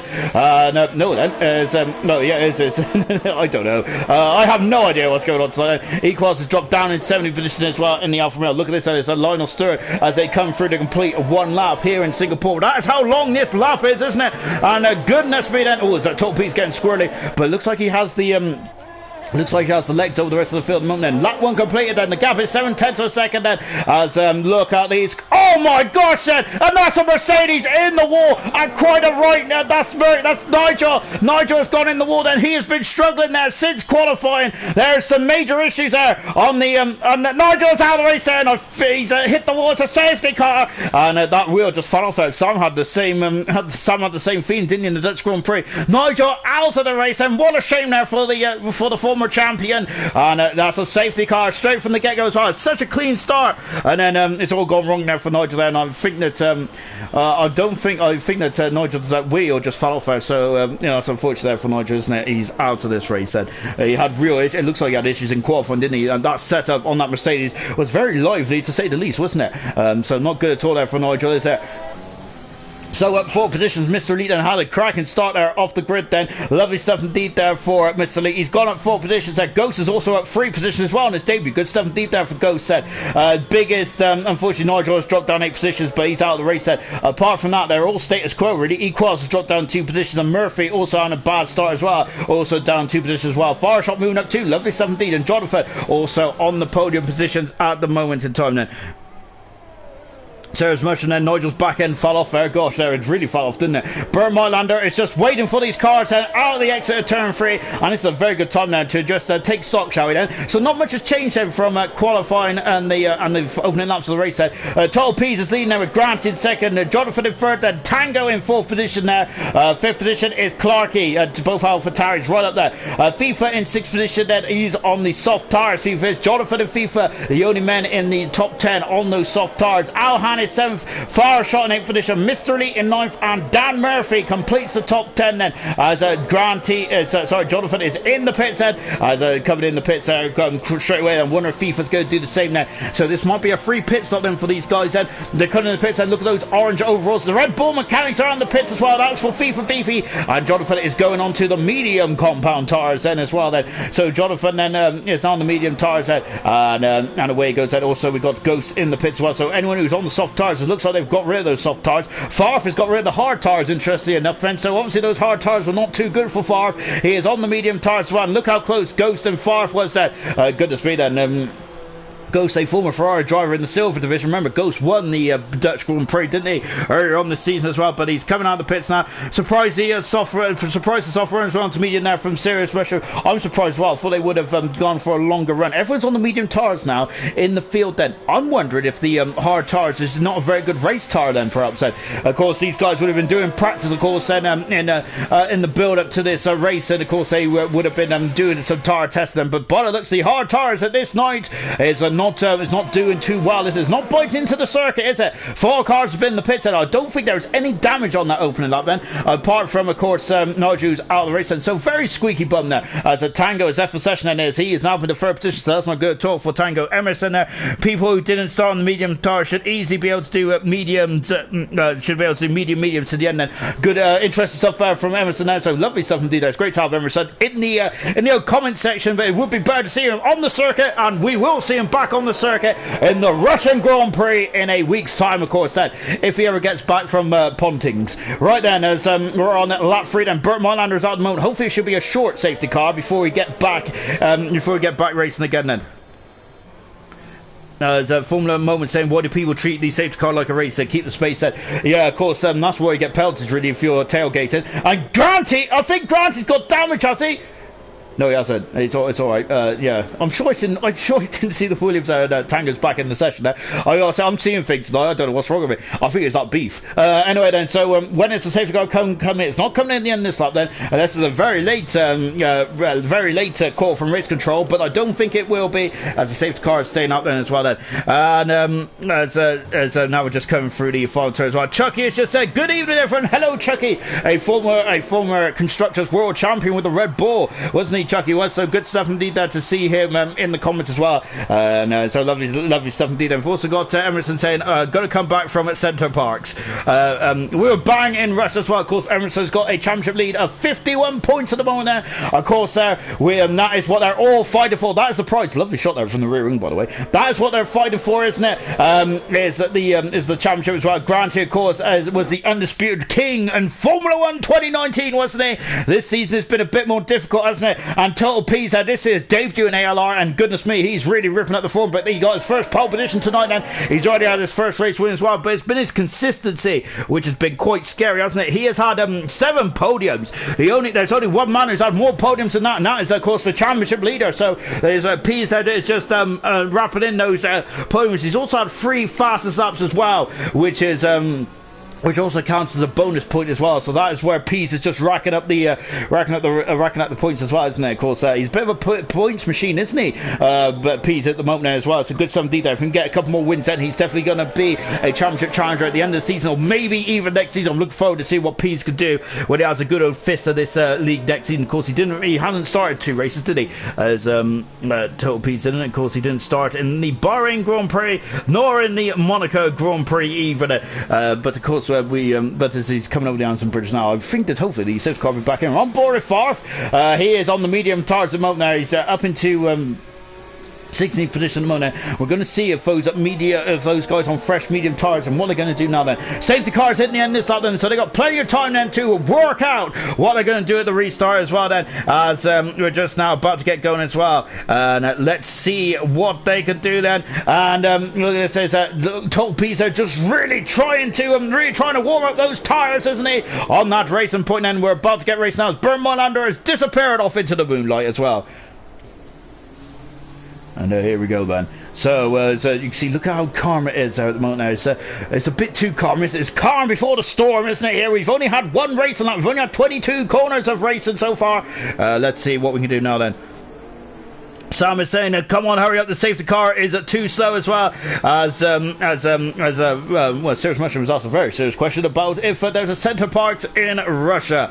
Well, I don't have no idea, to be honest. I don't know much about Russia at all, really, apart from it's a really big country. Right then, we're about to get racing once again here in Singapore. And look at this, as the cars are bunching up then. And when's he going to drop it? Here we go. We are back racing here in Singapore. And look at this, that is a Granty. It looks like he was defending that. Isn't it? It's the AlphaTauri guys that are going there. Oh, it's a Tango is dropped down to full position there. Clarkey up in the third, then is a Tango. Really didn't fight that one too hard there. Alhan is in third position there. Far shot in sixth position, I should say that. And Alhan in fifth position. Look at him, he's all over the back and all over the gearbox there. That Mercedes are almost pushing him through turn 5 as we come down at the straight as well. Ghost Recon has got a 3-second penalty for multiple corner cuts already. Oh dear, he's got to carry that one right until the end of the race as well. Far shot breaking into turn 7 there. Oh, fine and dandy so far then. Good stuff indeed then. But I was seeing it was very close there between FIFA and Esports as well then. And at the moment, the guys have just come in the pits early on, then they haven't made much inroads there into the guys in front of them at the moment.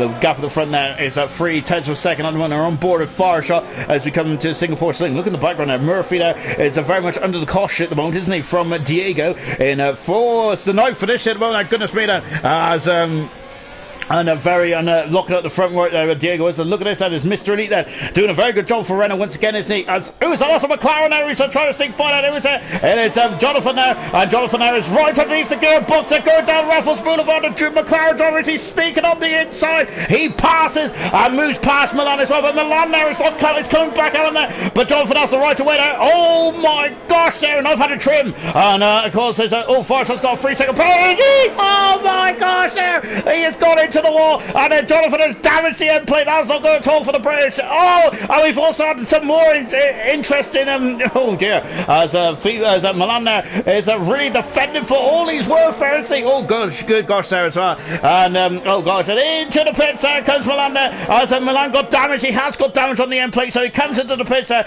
Jonathan in the pits. Well, what they have to hope for now is a safety car, unfortunately, for both those two drivers there, and that didn't go too well at all. On board at far from the moment, as he is right behind Ghost Recon. Jonathan's got a 5-second penalty as well, just to add to the issues there for Jonathan, the man who's had most pole positions in ALR history at this day in history as well. And as you can see, as we're coming down the back straight once again, both passes are 8th and 9th from him. Lovely something then. Murphy's all over the back of Mr. Elite, isn't he? But I think he might run out of straight out. He has run out of straight out, so Murphy's in 8th position there. Mr. Elite up in the 7th. Lovely stuff indeed then. And as Serious Mushroom said, Jonathan's luck returns there, and Sam has just said Jono has sent it. We've also got Becca saying Sam Walker, or Sam Walker? Sam, alright, Lewis Hamilton there, as I think that was a reference into when Sam said the safety car is too slow there. And of course the safety car is quite slow, wasn't it? And I know it's a very slow track around here, isn't it, in terms of average speed there, but it was quite slow. And Equals has gone very wide there over the Anderson Bridge there, and FIFA Beefy has passed and moved in front of the Alfa Romeo driver. Is Equals going to send it? Not quite then, as we come down. Oh my goodness me, Equals there almost into the back of that the fuse there. Look at this, and it's far. Oh, Ghost there giving far from that, sir. But Farf is going to send it. No, yes, he's touched the back end of that Renault car. And he's now he's all over the back of Ghost, isn't he? As Ghost is struggling for pace at this stage of proceedings here in Singapore. It's a very difficult race, isn't it, to say the least around here. But as Total Piece there setting up fast on the race, and he's starting to extend there, isn't he, from Granty. As it stands at the moment, if they finish that first and second in that order, Pease will now be just a point behind Granty in the battle for second in the championship. And look at this, and it's this is a great battle. I'm loving this. Between the Renault and the Ferrari, it feels like back in 2006, doesn't it? Albeit the Renault car is a slightly different colour these days, isn't it? As it now then accelerates away out of turn 3 now, far from goes there. I feel like I need a hide behind the pillow. Pease had a problem there because Granty has gained a couple of tenths out of him on the first intermediate split time. And now we've got DRS then, so this is where the fun really begins, ladies and gentlemen, then. And coming down into turn 7, and Ghost there, he's got a really quick car and on the straight line, and the DRS, goodness me. Farf was left for dust, wasn't he there? Gosh, this is a great battle at the back, isn't it? Of course, at the front then, I'm keeping on the gaps at the front then, because that is going to get very interesting indeed as well, isn't it?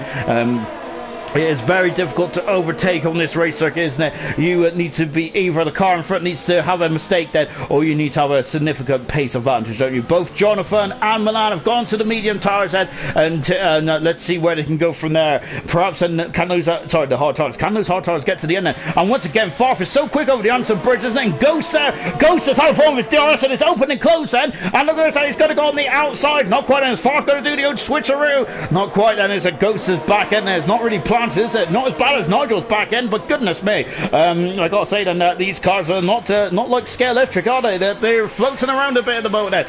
On board with Farfetch, former race winner. He's won 3 Grand Prix in his ALR career, hasn't he? Farfetch. He hasn't won since Bahrain season 2, though, has he? Because in the last in that 5 race period there, Farf won 3 of those 5 races. He was in absolute tip-top form. Farf was fantastic stuff. Then unfortunately, he hasn't reached those heights in his career as of late. Unfortunately for Farf, he is at the moment 14th of the 16 runners so far, with the beautiful purple helmet as well for Farf. Is that we are now on board with the Ferrari driver once again, really pushing Ghost to the limits and beyond, isn't he? And there is a Red Bull there, very close to the back of that Haas car, isn't it? As they're coming down the back straight once again, and look at this, FIFA Beefy is now giving Jake the Slayers a course for concern. Murphy is on the inside, he passes Mr. Lee, and job done then. What about FIFA? He is still back at the moment in the left position, and Ghost and Farf also remain status quo as well then. And this is where it's going to get very frustrating. We're only on lap 8 in this race then, but this race has been going on for a bit of time already, of course, because we've already had a safety car, aren't we, in this race, which is just going to extend it, isn't it? It's painful, this one is, isn't it?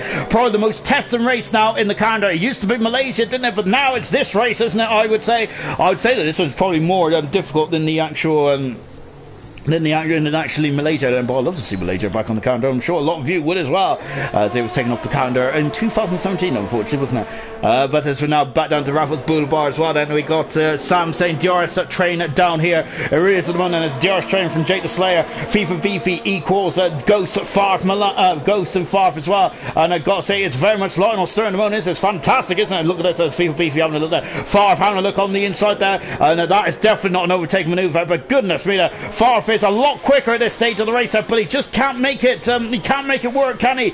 And he's losing time, of course, and he needs to get by if he wants to make this race strategy work for him. Then, of course, Ghost on a similar race strategy as well to Farf at this stage of the race as well.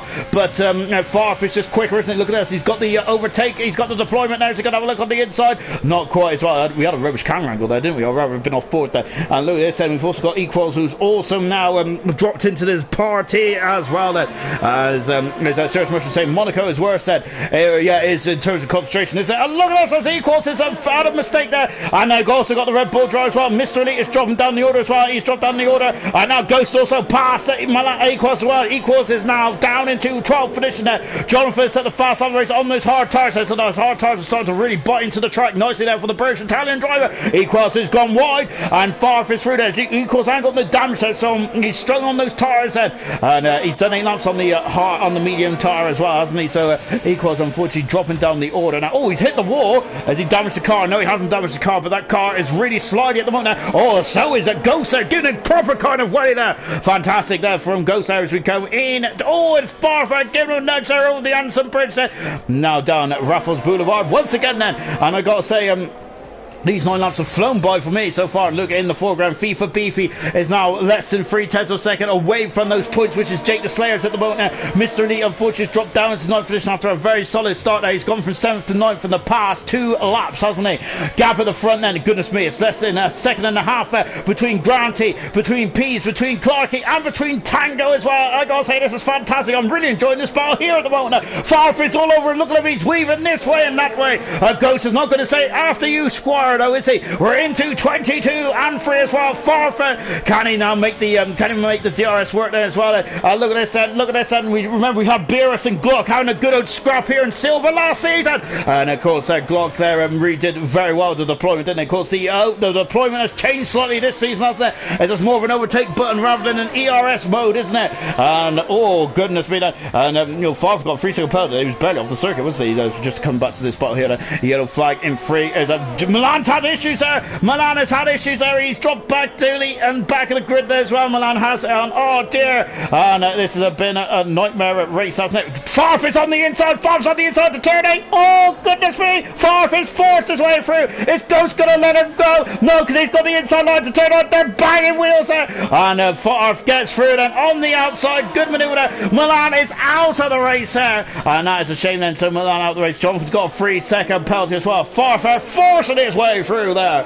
Of course, there, Farf is never shy, is he? Of sticking his nose in there. Great stuff indeed there for Farf, who is now on his 61st Grand Prix start. Fantastic stuff indeed there. And as we just in Serious Mushroom and Sam's asking, what is Farf's wing made of? You gotta say, Ferrari have done a lot right this in 2020, but I gotta say, making those front wings strong, oh gosh, they must be made out of titanium. Lovely stuff indeed then. I'm not sure, is that Milan's left for session? Oh, and FIFA has clipped the armco there. I gotta say, these wings are very solid tonight, aren't they? Farshot's got a 3-second penalty, but it's good to see Farshot right in the thick of things as well, isn't it? Lovely, jubbly indeed then, as we come back to the back of this battle here, and we're on board with the man who is fourth from the trainer. Into the pits, there comes Alhan. Alhan is the first of the front runners to blink then. He's going to go onto the hard tyres now until the end of the race then. Lovely jubbly indeed then. And we're on board with Tango. He is really putting a squeeze on his teammate. Clark, he is out of DRS zone now. So one of the AlphaTauri boys are going to do some switcheroo then. Look at this side. Is Clark defending, or is he letting him through? Oh goodness me, if he is letting him through then, he's making a hard work of it. Oh gosh. But they've lost half a second now, and it's the AlphaTauris are fighting. But now Tango is up into third position. Has he got the pace to get after Granty? And Jonathan is out of the race. We got a safety car as Jonathan has gone off in the he's gone for the start finish straight. And I think that is a good time there to really think about going into the hard tyres perhaps until the end of the race. Jonathan out of the race. Milan and Nigel also out of the race as well. Jonathan's retired on the pit straight as well, and he is out of the Singapore Grand Prix. What a shame now for Jonathan on your 60th race start there. He doesn't like the 10th race anniversaries, does he? In the 50th Grand Prix, had a big old smash in Spain, had a bit of a miserable race there. And here tonight, and unfortunately in the 60th Grand Prix, he had a good qualifying, but his race hasn't really materialised since he came in the pits, has he? Remember, he was on the soft tyres. Milan and Jono both out now. Both out now. Bad luck there. That's a shame, isn't it, for both those drivers? And they was quite a distance away from the back of the pack there. And now let's see what this does to Milan's strategy. Then this is going to be very interesting indeed. Then. So what's P's going to do then? Is he coming in the pits? He looks like he is coming in the pits. He is coming in the pits.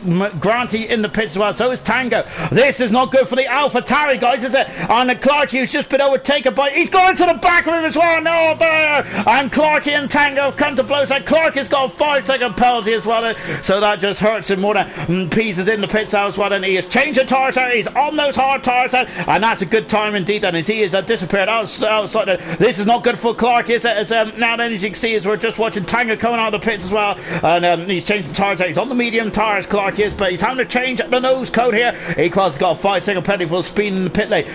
Granty is on the soft tyres there. Interesting strategy there from the world champion. Remember, he won here last season. Look at the actual chaos here in the garages here. It's incredible stuff, isn't it?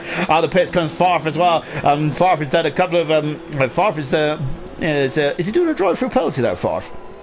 Don't think so, but he's back out on the hard tyres and Farf is. Oh yeah, he's changed to the hard tyres, my apologies. And Jake Slayer in 11th position. Ghost has dropped down to 12th and Equals in 13th. FIFA Beefy in 14th position as well. Alhan has gone back up to 6th position now as well. So everyone is on the hard tyres apart from Granty, who is on the soft tyres end. So this is Serious Mercenary. He took the words right out of my mouth. It's going to get very interesting now, isn't it? As we got Pease, who's on the hard tyres. Granty on the soft tyres. Well, Farshot is up into 4th position now. Fantastic stuff from Farshot. Clarkey is down in 9th position. He's gone to the medium tyre as well. So Clarkey has... Oh!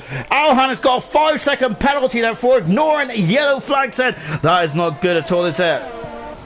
Really isn't there? Is Serious Russian there? That racing point now. Ta-da! He's up into the lead of this race then. Lovely stuff indeed. Then of course we're only on lap 12. Alhan getting a 5-second penalty, which is a shame now, isn't it, for Alhan's hopes of this race then? But hopefully it will stretch out. And Farshot in AI mode at the moment there, so that's a bit naughty there for Farshot. But no, I don't know. Maybe he's just well, I don't know. I don't know what he's doing. Might be just getting a break there. Perhaps it might just have to wet his whistle, so to speak. There, might need needs to get himself a drink of water.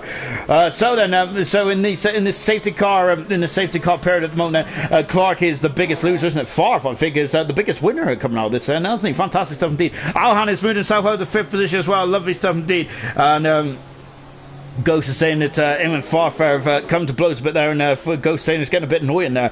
But Farfar's now in front of Ghost then, so hopefully Ghost can dust himself down and get himself back out, get himself at some points then. For the Renault team as well, they're leading the constructors.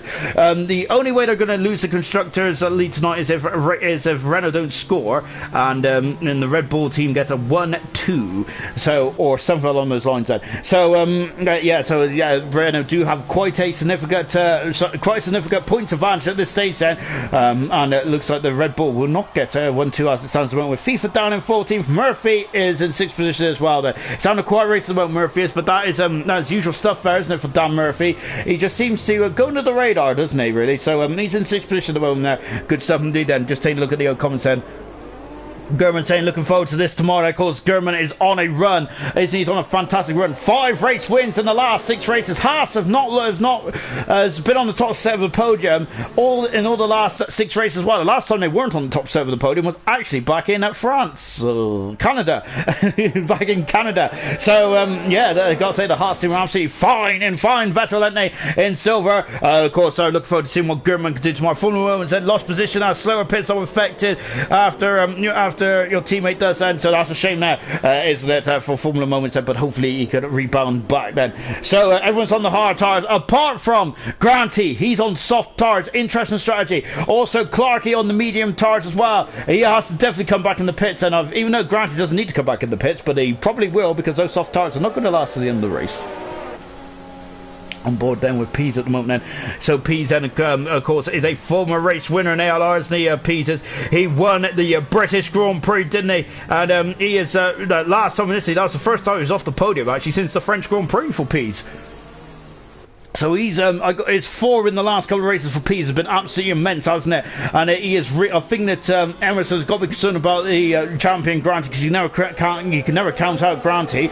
But also this man here, because Pease's form, the last 5 races has been absolutely stellar, hasn't it? It really has indeed there for Pease, and he's really racking up those points as well. Then, so Emerson has definitely got to keep an eye over his shoulder there with the likes of Pease and Granty as well. Then, of course, I don't like to discount out any other drivers there, but after Pease and Alhan is 121 points behind Emerson, and Caesar is not racing tonight. There's 124 points back as well. So I would say it's a 3-horse race now in the World Drivers' Championship, isn't it? So once again, the 2 of the top 3 there in the higher ends of the point scoring positions. Of course, our 1st and 2nd at the moment, as we're going to get back racing in just a few moments' time as well. As now then, as we're now going to get back racing in just a few moments' time as well. As you can see, it's getting very calm. It's like Granty is very good. Tango is trying to overtake Granty as well. Of course, no overtaking, and still the safety car line.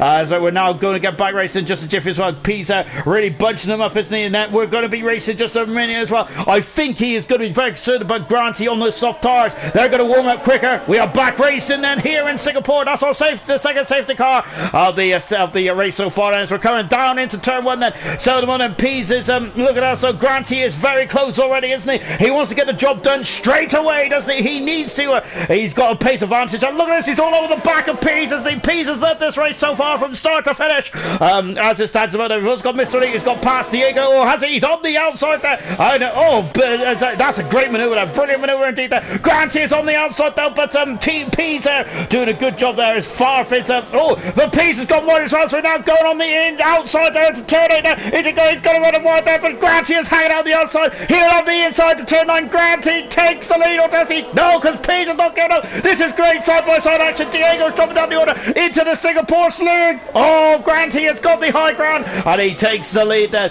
of the Singapore Grand Prix. Great action there for a couple of corners there. Good some deep there, as we've got a lot of overtaking in the midfield here, haven't we? But look at this, what is going on in the midfield there. And Diego dropped down a couple positions as well, and there's hopefully there ain't no wing damage there. We didn't see any yellow flags there pop up just yet. Alhan is almost 2 seconds back then, so Alhan a bit of a nightmare start, didn't he, at the restart of this race. And unfortunately, as we're coming up to half distance then here in Singapore as well. We're on board with Tango as well. Clark has got a 3-second penalty. He is out of position, is he? He's on the medium tires. So Clark is. He needs to do a grant here and start to really take some positions there.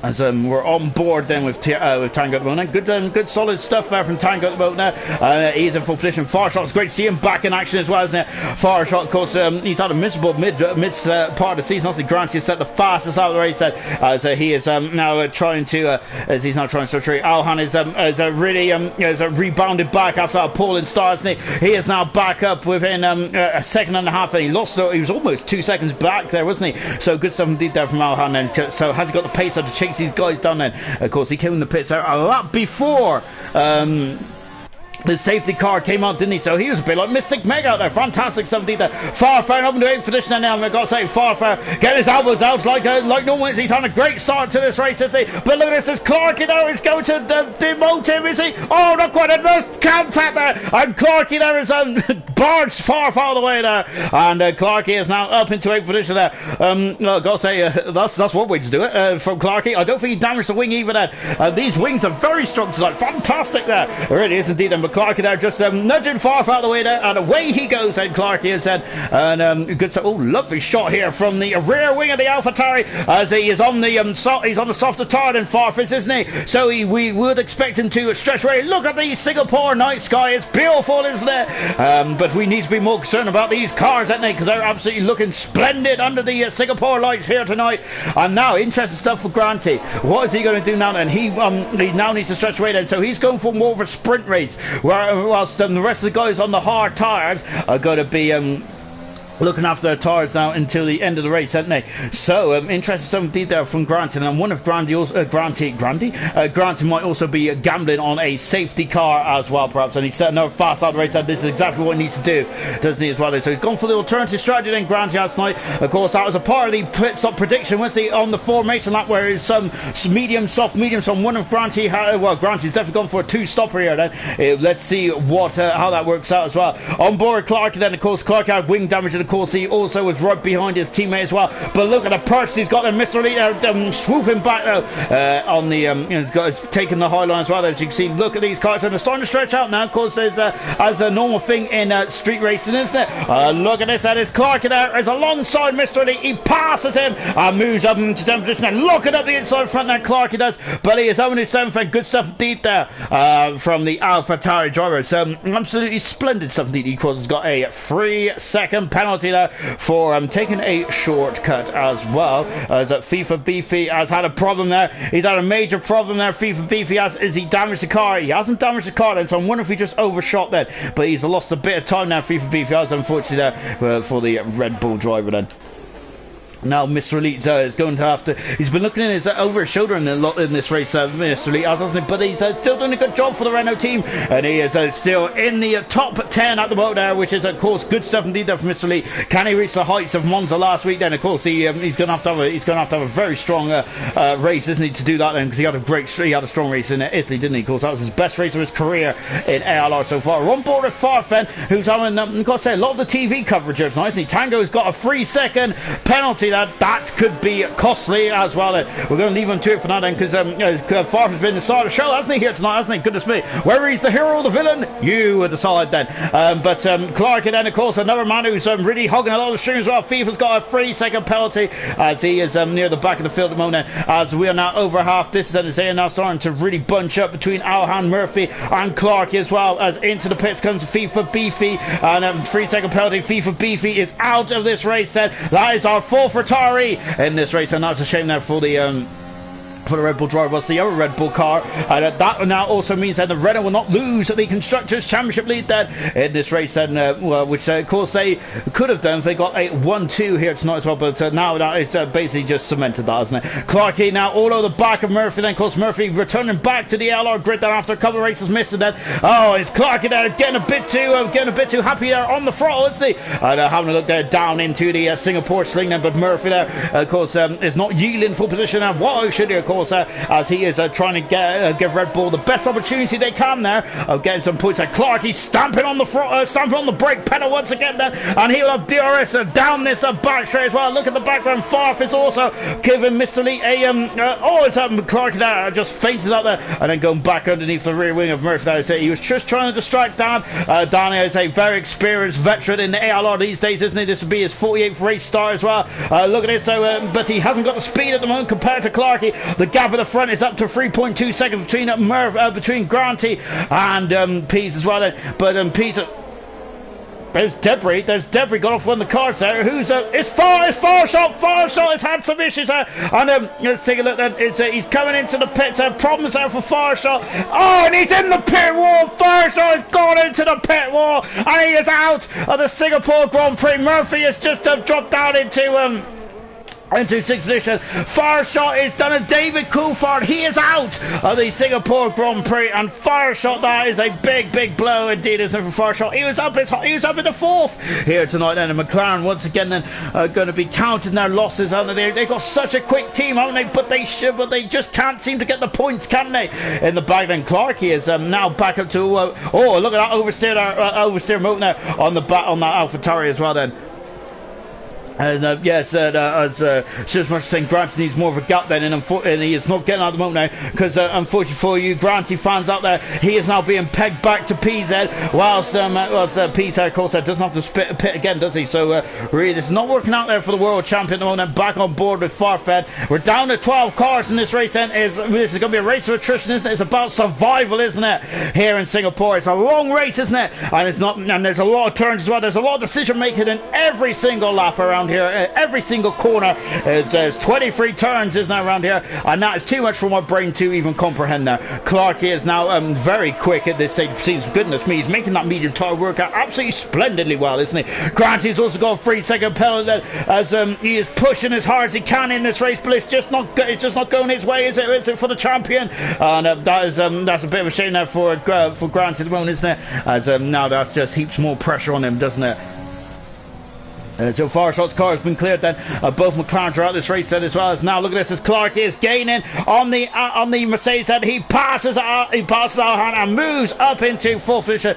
Clark, of course, remember, has to do another stop there. I wonder if he's trying to get to a sensible window and throw on the soft tire towards the end. Far Shot out of the race then, and that is our fifth retiree of this race. And big shame there for Far Shot, the former race winner as well. He's having a nightmare period in this season, isn't he? Far Shot has, of course. That'll be his third retirement in a row now for Far Shot, and that'll be his 8th retirement of the season as well. And goodness me, and remember the first couple of races, of course, he retired in Australia, but after that, he Bahrain, Vietnam, and China, he was just absolutely flying, wasn't he? And he also had a good race in Monaco as well. Not good at all for Far Shot then. We're back watching the far for Mr. Lee at the moment, and we've also got Diego in the background as well, as coming down into the Singapore sling then. And then look in the background there, and there is Diego then, who's just stalking Far for the moment, isn't he? So Diego there, just sitting there and just seeing what is going to transpire between Mr. Lee and Farfed. Farfed has done more laps in as Diego getting on the power a bit too harshly there, and unfortunately he spent the rear wheels, and because of that there he is he unfortunately had a poor exit there. Farfed has done 9 laps on these hard tires, 6 laps then for the guys around him, so he's done 3 laps extra there as Far started on the hard tyres. They went on to the medium tyres, then back onto the hard tyre. Far as well as into the pit seconds. Granty's got a 5-second penalty. Granty has there, as it's not going well at all, is it, for the world champion? And he is now back in the pits as well. This is not good, is it? So Granty coming into the pits then, and look, there's his Williams mechanics there. They're going on to the medium tyres. That softer run has not worked to Granty's advantage here. He's coming out of the pits now, and there's a gap there, but I think he might be out behind Jake the Slayer as well at this stage. Let's see then. Yep, Granty still coming on the pits now, but Clark is making those medium tyres absolutely work to perfection. If Granty can get through the traffic in a sensible time, he might be able to he might be able to get some points from here on in, but I think the win is out of the window now, and possibly even the podium as well. Unfortunately for Granty. We're on board then with Farfa as we're back on. I've got to say, Farfa, as I've already mentioned, he's just hogging the stream, isn't he? The gap at the front there is up to almost 2 seconds there between Tango and Pease. Pease is on course for a second race win of the season at the moment. He just had his first pole position of the season. Fantastic stuff there from Pease. He is really becoming a major factor, a major force in ALR, isn't he? And Emerson, who of course has been watching it from splashdown, has probably been a very an interested observer of what's going on in this race at the moment, hasn't he? Because as he is missing this race, isn't he? This is the first race of the season he's missed. And Emerson's not missed too many races. I think he's only missed this only his second or third race he's missed in his ALR career. So a bit very much like Jonathan Cox there. Good stuff indeed there. Granty has got past there. Jake the Slayer then. Good stuff indeed. So he's up to ninth finish then. Granty is at the moment. I think he's got the fastest upstart at the moment. So he's on course there for 3 points then for the champion, but he needs more. He needs more there, doesn't he, Granty? And of course, we got 6 rounds to go after this race, don't we? As we go to Russia round 70 next. This is the longest season ever in ALR history of 22 rounds, of course, and there's even talk about 23 rounds on the F1 2021 game. Goodness me. Oh, Favre's got a 3-second penalty there. He's going to be kicking himself about that, because that looked a bit lazy there on the steering wheel, didn't it, for Favre? So he's going to be a bit unhappy with that. Mr. Lee is up into a very fine 6th position as well. Good stuff there from Mr. Lee.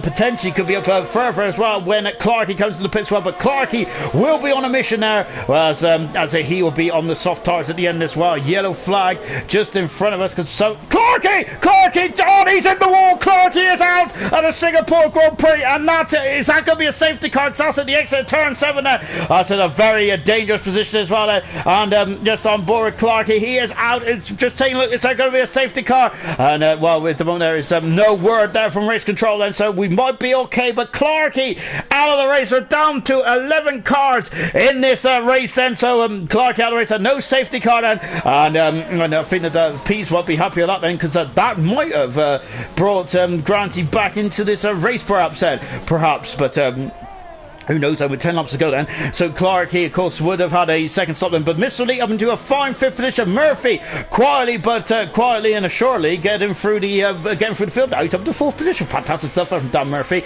Really good stuff indeed there. And once again, it's just a standard drive for Murphy, isn't it? Just under the radar, and just keeps himself to himself, and keeps himself out of trouble there, and he just climbs up the field there. Alhan there, it's great to see Alhan right back in the thick of things as well. He is having a 3rd position at the moment there, and on course there for podium then. And of course, Alhan has already had a podium this season, hasn't he? Remember, he had a podium in Bahrain, didn't he? Alhan did, and he was second in the World Championship, wasn't he? Granty has had a fast up the race, and he is in 8th position there, as he is trying to storm his way back through the field at the moment as well then.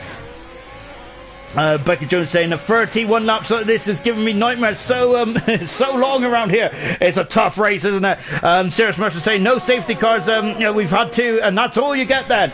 And we've also got Serious Mercer saying it's quick when the race when you watched it as well. Then yes, of course we've already had 2 safety cars in this race, haven't we? Goodness me, I completely forgot about the first one. Anyway, then so just lovely shot here now, as a Farf once again then is putting the squeeze on Mr. Elite, but Mr. Elite then I've got to say is not yielding, is he? And why should he?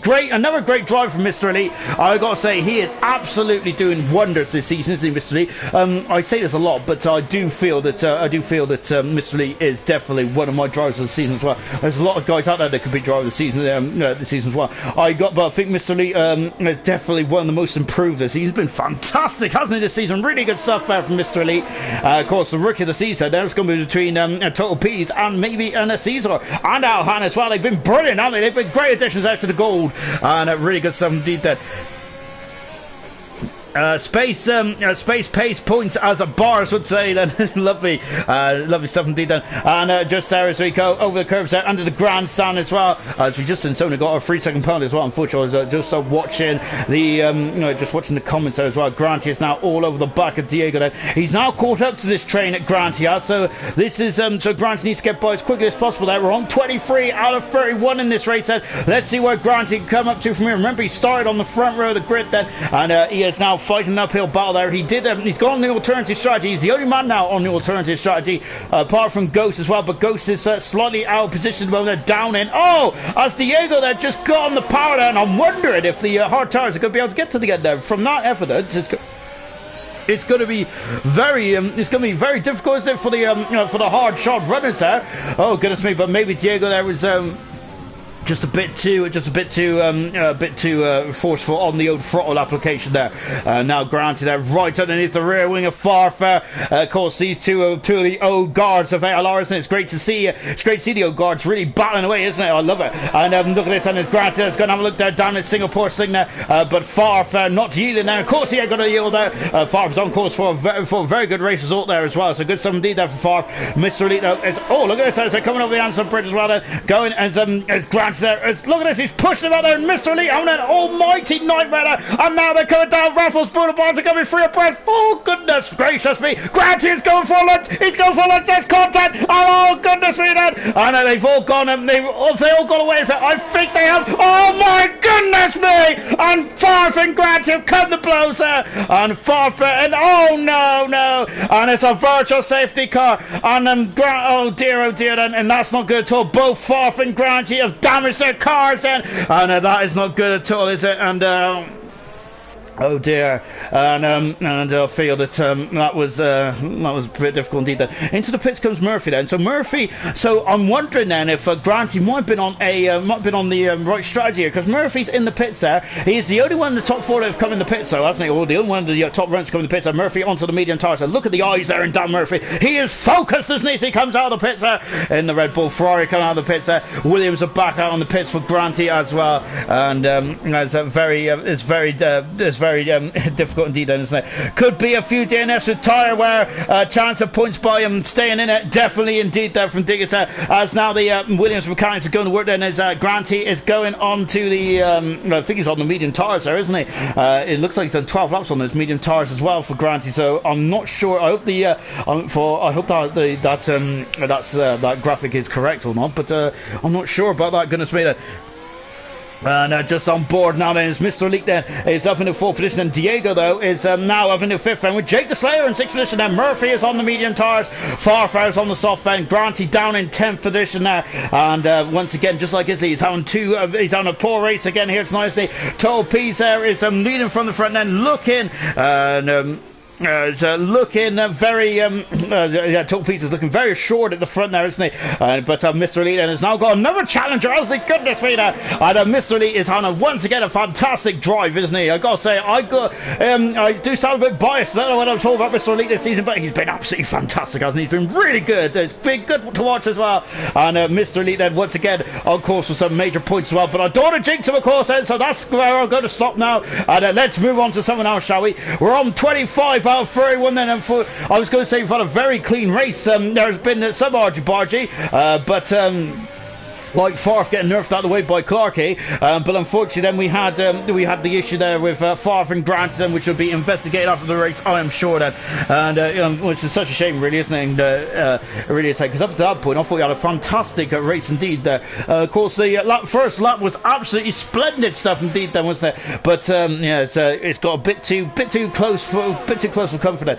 Diego's it's had a fantastic race, hasn't he, Diego? As we're on board with him now then, this is only a second race in ALR Gold then, and look at this, and he's all over the back of Mr. Elite now. He is alongside Mr. Elite, he is up in the full fair. Diego is fantastic stuff there, and good stuff there from Diego there. Strong performance there from the Haas driver. His only other race there was back as Mr. Elite is trying to get back on the inside. I think the only other race was actually back in Hungary, wasn't it, if I'm not very much mistaken? No, yeah, it was in Hungary for the Mercedes team, but tonight there he's on a very strong performance, isn't he, Diego is, and in his second race start as well, and this will be his best performance then to date then. Mr. Elite dropping down to 5th position as well then, but still on course for a valuable 10 points for the constructors team, which is as Granty is out of the race then, and that is such a shame for the world champion, isn't it? Granty is, of course, Granty, I think he did go on to 12 lap medium tyres there, so Williams did not put him on the correct tyres, and that is a big blow indeed, isn't it? He was on the alternative strategy there, and potentially that could have come back to helping out then, and that is such a shame indeed then, isn't it? On Murphy there, it's just got past the Slayer, and it moves up into 6th position there, so Dan is now up into 6th, and he's on the medium tyres there. He's got an 8-second gap between himself and Mr. Elite were on board with Dan then, and wonder if he can be able to pinch Mr. Elite's 5th position as well. We'll find out then. Of course, Renault and Red Bull are in an almighty scrap for the constructors, aren't they? Of course, Granty left the session. We're down to 10 cars. Anyone who retires now will still be guaranteed a point then, unless you leave the session, of course, and then you will be guaranteed with no points at all then. And unfortunately, as we're now back, as we're now on board with Murphy then, so he is going to be trying to make hay whilst the sun is shining.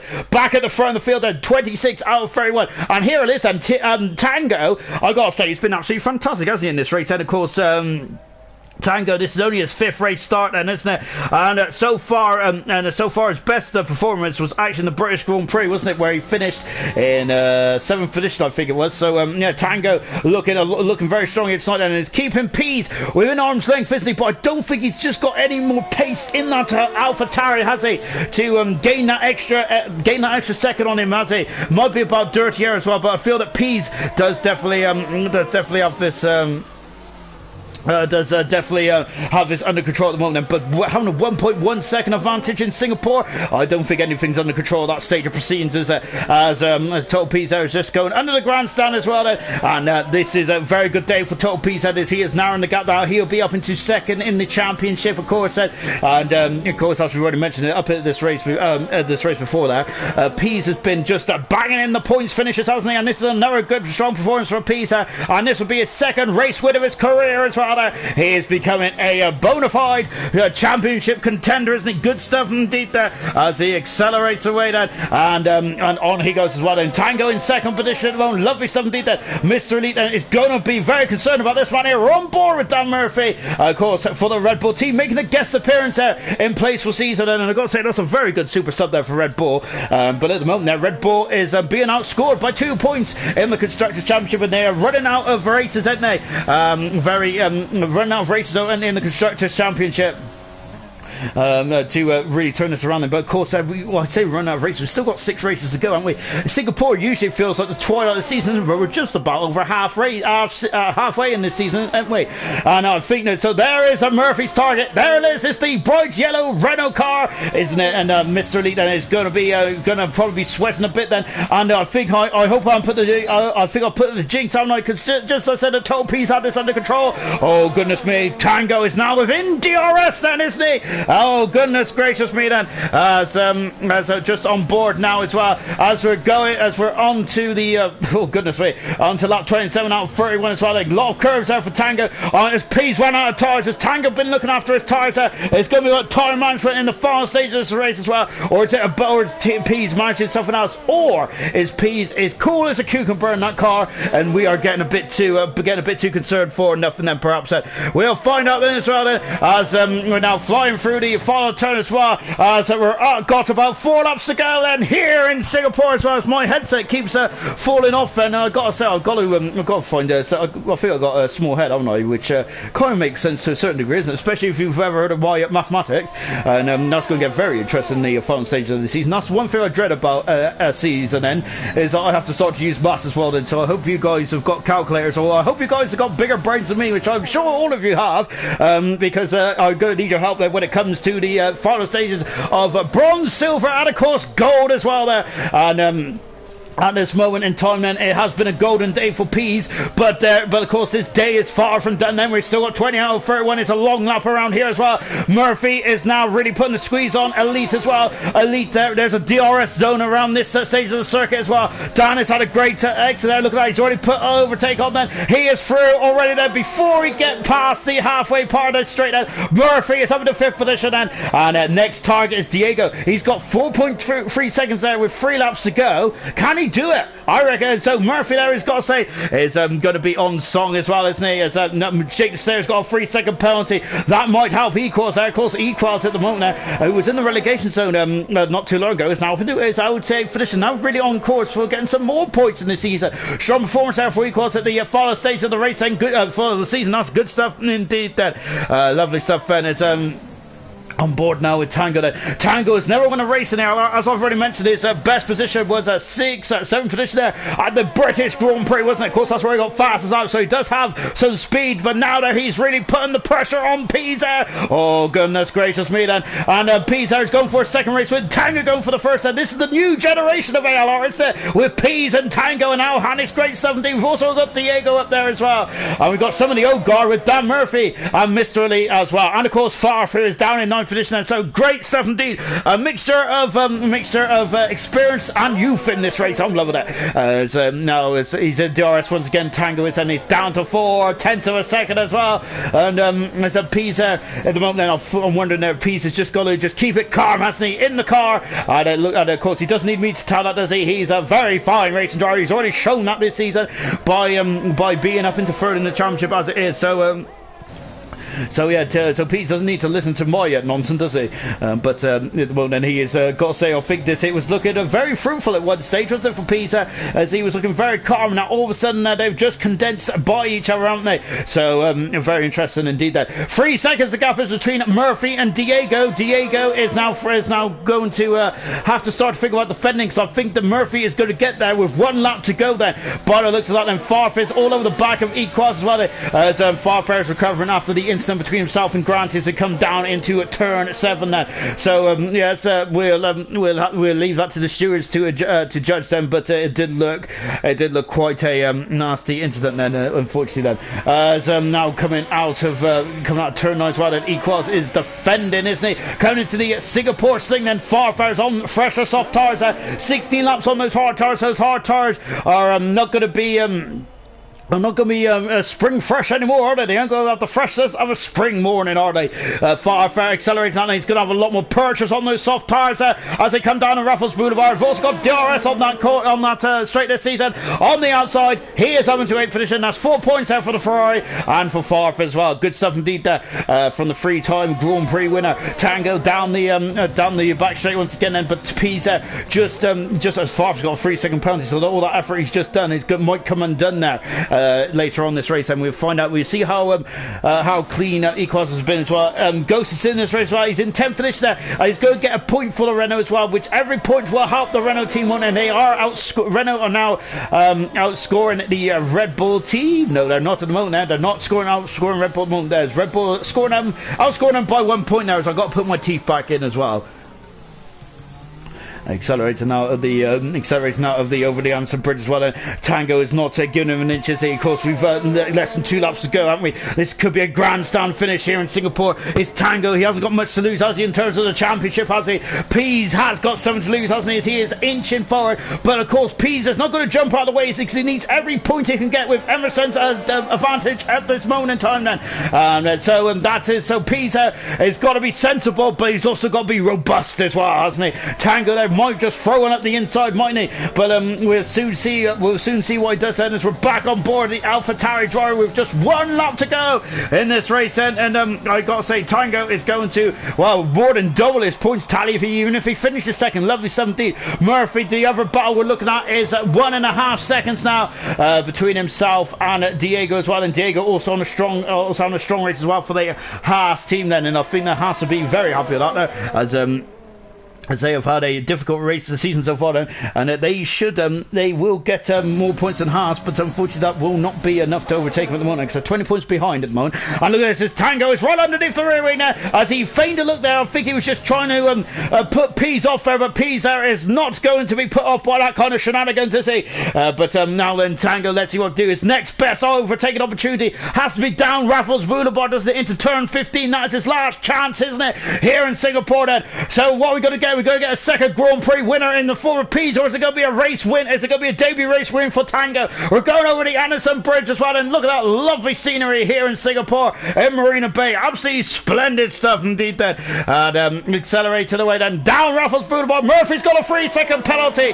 That might cost him 4th position in this race as well, but great return for Murphy. Fantastic. Possibly driver of the day then, but we'll find out, because I think Alhan actually might be one of my driver of the days as well today. I don't know who's driver of the day, really. They've all had a good race out there, haven't they? So now then we're on the final part of the race, circuit. Then Pease is still leading there by 0.5 of a second. Then, and of course, I don't know about penalties, then, but so I'm going to clench as they come across the line as well. And now then, as it comes out of turn 21, then there are 2 more quarters to go, and Pease comes through the final turn then, and he wins the Singapore Grand Prix. A fantastic achievement for Pease there.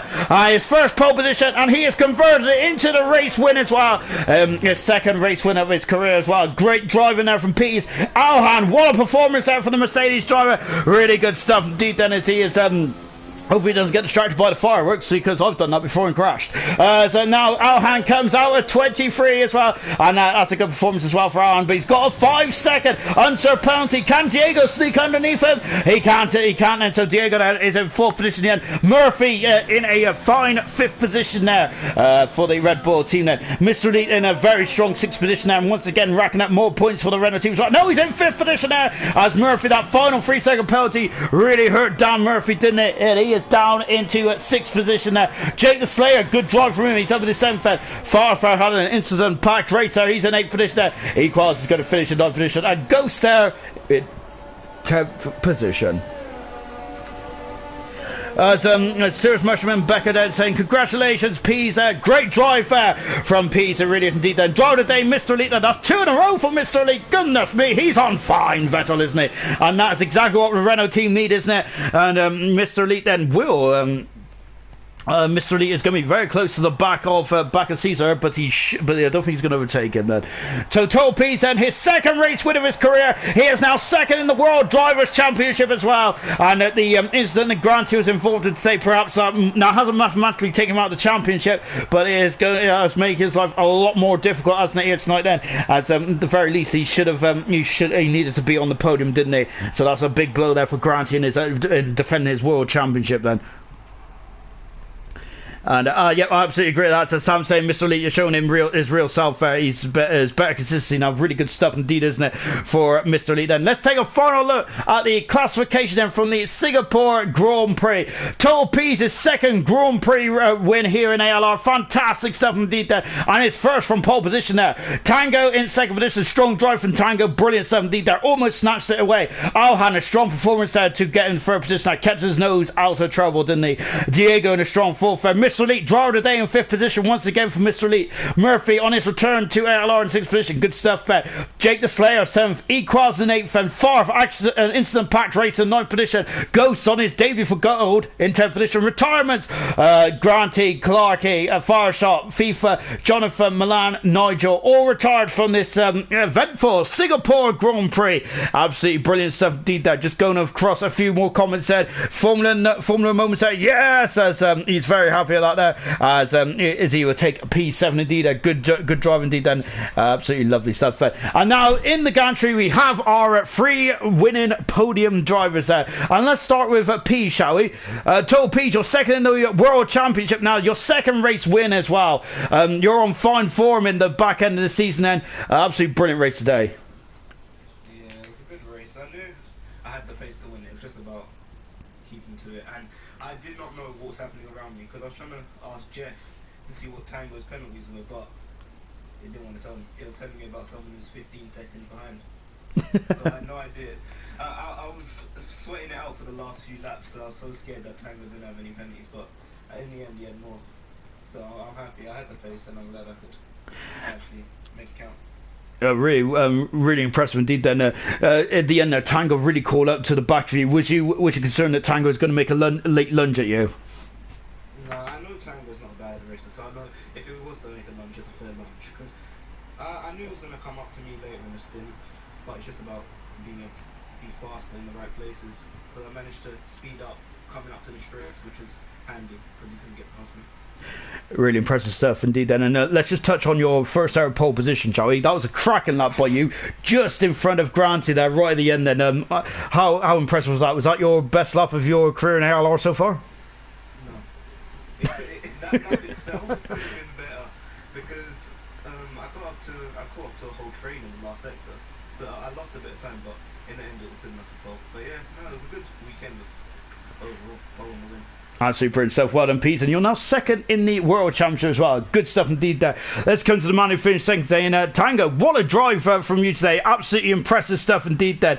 And towards the very end, I thought that you might have stolen it from Pete then. But are you happy with your first podium of your career? Yeah, it's a bit all over the place all over the race. I always had penalties, so I always thought I was never going to win it, if I'm honest. I don't think I would have ever had the pace advantage to get in front of Pease to pull out the penalties that I had. So I don't think I would have won it, so that's the best I could come away with. But that's a very strong performance, as I said. The first time you're on the podium as well. Then, what's your targets for the end of the season then as well? I know you've only done 5 races up to this point then, but what's your target towards the end of the season then? I want to try and be on the podium more frequently, and if I can, get a race win. But with these errors, they just hinder me quite a lot. But what can you do? Oh, splendid stuff. Anyway, well done, Tango, and hopefully I'll talk to you more often. Lovely stuff indeed. Then, and let's come to Alhan then. Who this is the second podium of the season then, which I'm quite surprised by that because you've been banging inconsistency all the way through this season, Alhan, and in the comments they're saying that you're definitely driver of the day and possibly even driver of the season. Been brilliant so far. But how was your race from you? Yeah, thank you. First off, clean as a whistle, I guess. I know I got a 5-second penalty at the end, but that was something that was going to be appealed anyway, but it didn't actually affect the position. So there's no need to worry about that.